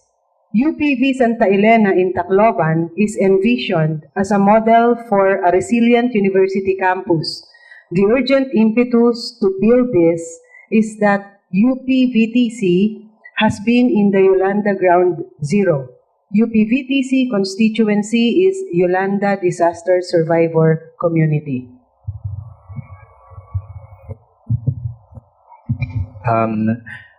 Nung naganap na yung storm surge, yung Yolanda no doon sa UP Tacloban, mga 2 linggo pagkaraan noon, nagpunta na kami, para tignan yung kalagayan ng ating mga guro. Talagang may imagine nyo yung kalagayan noon, pagkaraan ng 2 linggo pa lamang ng pagkawasak ng matindi ng buong lugar. Parang nuclear bomb, talagang napatag yung buong area. Nakatayo pa rin si Oblation doon sa ating campus doon. Pero napakalapit talaga niya doon sa karagatan. Napaka-delikado talaga ng kanyang posisyon. Bagamat, nailigtas naman yung mga building, pero nawasak. Alam niyo, nawasak yung kanilang mga nakatago na archives. Ang archives ng kanilang kasaysayan. Yung archives, mga dyaryo at iba pang mga materyales na sana ay bahagi ng pag-aaral ng kasaysayan ng Tacloban at ng UP Tacloban. At nakausap ko nga si Professor George Alegre noon, they were still in shock over what happened. They survived this disaster. So, malinaw, hindi talaga pwede magpatuloy ang kinilalagyan niya. Napakadelikado ng kanyang kinilalagyan sa tabing dagat. Kahit napakaganda, maganda ngang tingnan. Pero sa paglilipat na ito, tumagal, at nagkaroon ng ilang mga problema rin kaugnay ng mga utilities, mga kuryente, mga tubig. Medyo malayo kasi ang campus. Pero tutuwa ako na sa ngayon ay umuusad na. Ang nangangailangan ng talaga natin siguro ay matiyak na ang lahat ng kakailangan ng mga guro, mga estudyante at staff doon ay ganap na matugunan. Para kahit malayo-layo yung kanilang campus ay hindi naman maging inaccessible. At kahit malayo-layo ay magkaroon naman ng sapat na access sa lahat ng kinakailangan para sa pananaliksik. Sa paggawa ng matino ng trabaho bilang mga guro at bilang isang gawaing institusyong pang-akademiko. Kaya kung ano pa man ang kakailanganin nila roon para matalagang maitindig, maitayo ang bagong kanilang mga gusali, ang bagong lokasyon ay suportado talaga natin ito. Dahil sa simulat sa pool, nandun na tayo. Nakita pa nga natin yung malaking barko doon sa mismong kalsada, nung panahon na yun. Kami pinakauna na galing sa system na UP na nagpunta doon sa disaster area. And we know, and we sympathize, and we want them to overcome this tragedy. Professor Salvador? Yeah, I think it was in the May 2018 BOR meeting that this issue was discussed. Anything that is coming from the ground up, we should support because these are the people who know best. Experience shows that if the faculty is dedicated, then they will be able to achieve what they want. UP Tacloban has the history of starting small, and they were able to enlarge and became not just, I think, under the UP president, but they were able to become independent.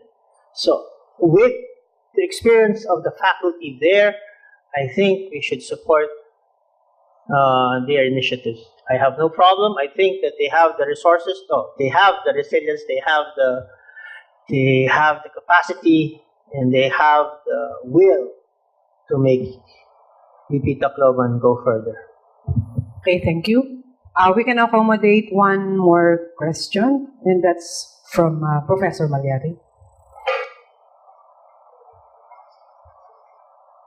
Good morning, Aaron Malyari from the Department of History.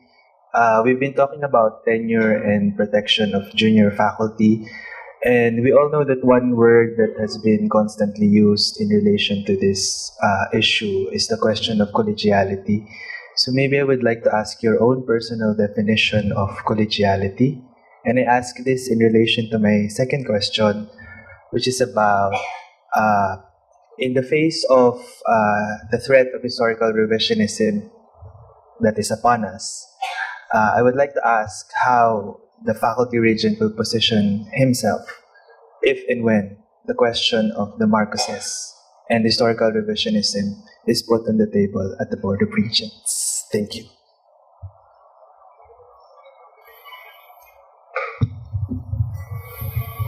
Okay, collegiality. To me, what it means is that we can agree to disagree, but at the end of the day, we're still agreeable.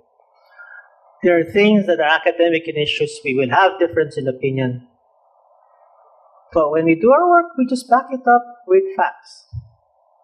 At the end of the day, you don't agree with me, but still, these are my findings. That's it. We can disagree. If there is somebody from a different school of thought, and then you'd like to get that guy out because of the issue of collegiality, or think of issues of that we cannot get along with him because his ideas are completely way off. That's not the way for university progress. We are tested on ideas, not on personalities. If it stands the test, then it should be okay.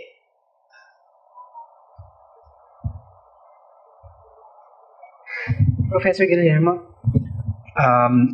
Doon sa usapin ng collegiality at na may kinalaman din sa ating junior faculty, nalalaman naman natin, siguro kailangan ding banggitin na minsan ay nagagamit ang tinatawag na criterion ng collegiality para mag-desisyon kaugnay ng tenure o kaya ng renewal pa nga. Minsan napakataas ng ibinibigay na points para sa tinatawag na collegiality. Kung kaya, halimbawa, kung mababa ang puntos mo sa collegiality, di umano, maapektuhan ang iyong posibilidad ng pag-renew. Ang talagang problema, tama nga naman ang tanong, ay ano ba definisyon ng collegiality? Hindi ba ito, ibig sabihin ito, mga parang friendly tayo sa isa't isa, nagingitian, ganoon lang ba ibig sabihin ng collegiality? Tingin ko, yun ay isang malabong pagtingin. Ang tingin ko dito ay fundamental sa ideya ng collegiality. Yung ideya na tayo ay colleagues. Tayo ay magkakapantay sa universidad na ito. Tayo ay ang mismong ideya ng collegiality, nakapaloob na dyan ng usapin ng egalitarian na pagtingin natin sa isa't isa bilang mga practitioner ng ating mga discipline, practitioners ng ating science. Ibig sabihin nito, respect for each other. Diba? Kaya halimbawa, kung meron kang mga administrador na, kumbaga, guro muna naging administrador, mapapansin mo yung mga guro na naging administrador, marami sa kanila ay may taglay pa ring collegiality. Ibig sabihin, kahit administrador sila, ang trato nila sa inyo ay collegial. Yun ay maganda sa ating institusyon. Hindi sila nagiging parang mga mataas. O parang biglang hari na lang. Bigla. Kaya mahalaga yung ating ideya na colleagues tayo. Junior faculty, senior faculty, colleagues tayo, may mga karapatan. Kailangan nating pangalagaan ito sa ating interaction. Ito yung pinakamahalaga para may sulong natin yung ating gawaing intelektual sa ating pamantasan. Kaya kapag nami-misuse ang collegiality na nagagamit ito para halimbawa sa usapin ng desisyon ng tenure at iba pa, yan na yung kailangan nating pag-usapan. Hanggang saan ba at ano ba yung mga definisyon ng collegiality sa ating mga departamento o sa mga kolehiyo. Ikalawang tanong kaugnay ng historical revisionism. Napakaganda nung ginawang aktibidad nitong nakaraan sa Sunken Garden, nung nakonvict si Imelda kaugnay ng mga kaso ng pagtago ng malaking pera, $5 to $10 billion in 7 Swiss bank accounts. At nagkaroon ng nanawagan syempre ang ating magigiting na Departamento ng Kasaysayan, na talagang sa bawat usapin ng historical revisionism ay kaagad-agad kumikilos. Magaling ang Departamento ng Kasaysayan, pero dapat tulong-tulungan tayo dito. Pwede sila manguna, pero sabayan natin. Sumunod tayo kaagad, o kahit pa maglabas na rin tayo agad ng ating mga posisyon.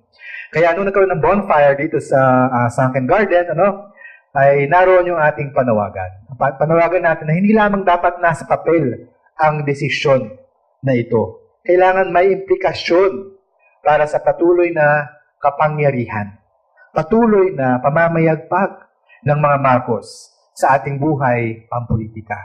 At ang isang panawagan dito, siyempre, ay panagutin ang dapat managot. Dahil yun lang ang paraan kung paano yung mga nakaupo sa kapangyarihan na dati ay dapat namang nanagot na, ay patuloy na gumagawa ng paraan na baguhin ang kasaysayan. Dahil nasa pwesto ng kapangyarihan, maaaring baluktutin ang ating kasaysayan. Kaya ano pa man ang lumitaw sa BOR na mga issues kaugnay nito, ay sasanggunian natin ang ating mga kasamahan, ang ating mga nasa social sciences, nasa history, nasa humanities at iba pa. Tingnan natin kung ano yung mga tindig na magagawa natin para maiwasan itong historical revisionism. Dahil ano ba yung ating universidad? Isinusulong natin ay katotohanang pangkasaysayan. Hindi natin gagawin ang ating trabaho kapag talikdan natin itong napakahalagang tungkulin natin. Sa kabila ng lahat ng fake news, kailangan ng ating universidad ay maging tagapagtaguyod ng totoo. Maraming salamat. Okay. Professor Salvador, would you like to? No?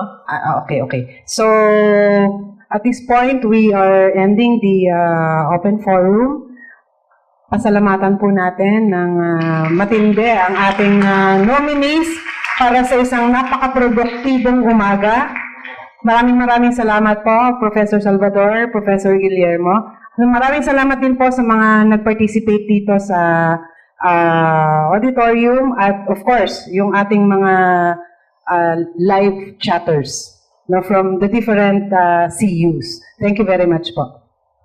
Thank you. So this brings our event to near its end. Let me call on Vice Chancellor for Academic Affairs, Dr. Evangeline Amor, for the closing remarks.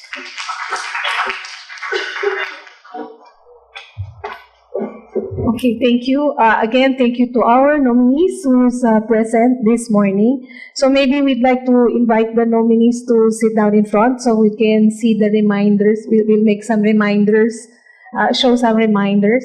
So first, thank you muna po, acknowledgement to all those who made this possible. Of course, I'd like to acknowledge the Committee on the Selection of the Faculty Regent Logistics Committee. Yun po yung committee in charge of the implementation of the Faculty Regent selection. Lahat po ay nag-step up kahit na short notice for this forum. So we have, of course, Dr. Manuel Ramos as moderator. And then Professor Tess Payongayong. As MC, Dr. Ramos. Tess Payongayong as moderator, assisted by Professor Lansangan, also as moderator, managing the chat. And our support staff, Miss Elsa and Mr. Mac. I'd like to especially acknowledge ILC Diliman, again headed by Dr. Lansangan and the staff of ILC Diliman for making the live streaming possible. So thank you to the members from the other constituent units. I was informed that there were about 40 who participated or who tuned in to our live streaming. And of course, to our audience here, thank you very much for coming over and participating in this very important event. So I hope that we will have, with this exercise, we come up with informed decision when we do our voting. So some reminders. Again, the CVs and plans of action are available at the website of UP System. And this is also available at the online voting site, the frevs.up.edu.ph. And then we will ask permission from our nominees, especially Dr. Salvador, if it's okay to upload the presentation that he made earlier. So if he says yes, then we'll put it up also in the website So again, instructions for online voting. You have to use the @up.edu.ph account in order to participate in the online voting. If you have any problem accessing the FREB's website, you can contact the ITDC through this email address, helpdesk@up.edu.ph, or call VOIP 4468 for UP Diliman. And then you can contact local computer IT center for assistance regarding password. And then just a reminder for the schedule. This is in the memo, the OVPAA, but I'd just like to remind us for UP Diliman, our schedule for electronic voting starts this afternoon. So it's from November 12, 4:01 p.m. up to November 14, 4 p.m. And then for the manual voting, we will have 2 days beginning tomorrow. So it's November 13 and 14 from 8 a.m. to 4 p.m. And the canvassing of the manual votes will happen all at the same time across the different CUs on November 15, Friday, beginning after 4 p.m. And the results of the manual voting will be turned over to the Office of the Vice Chancellor for Academic Affairs on November 15 by 5 p.m. So with that, again, thank you very much to everyone and a pleasant good morning. Before everybody leaves, let's sing UP Naming Mahal.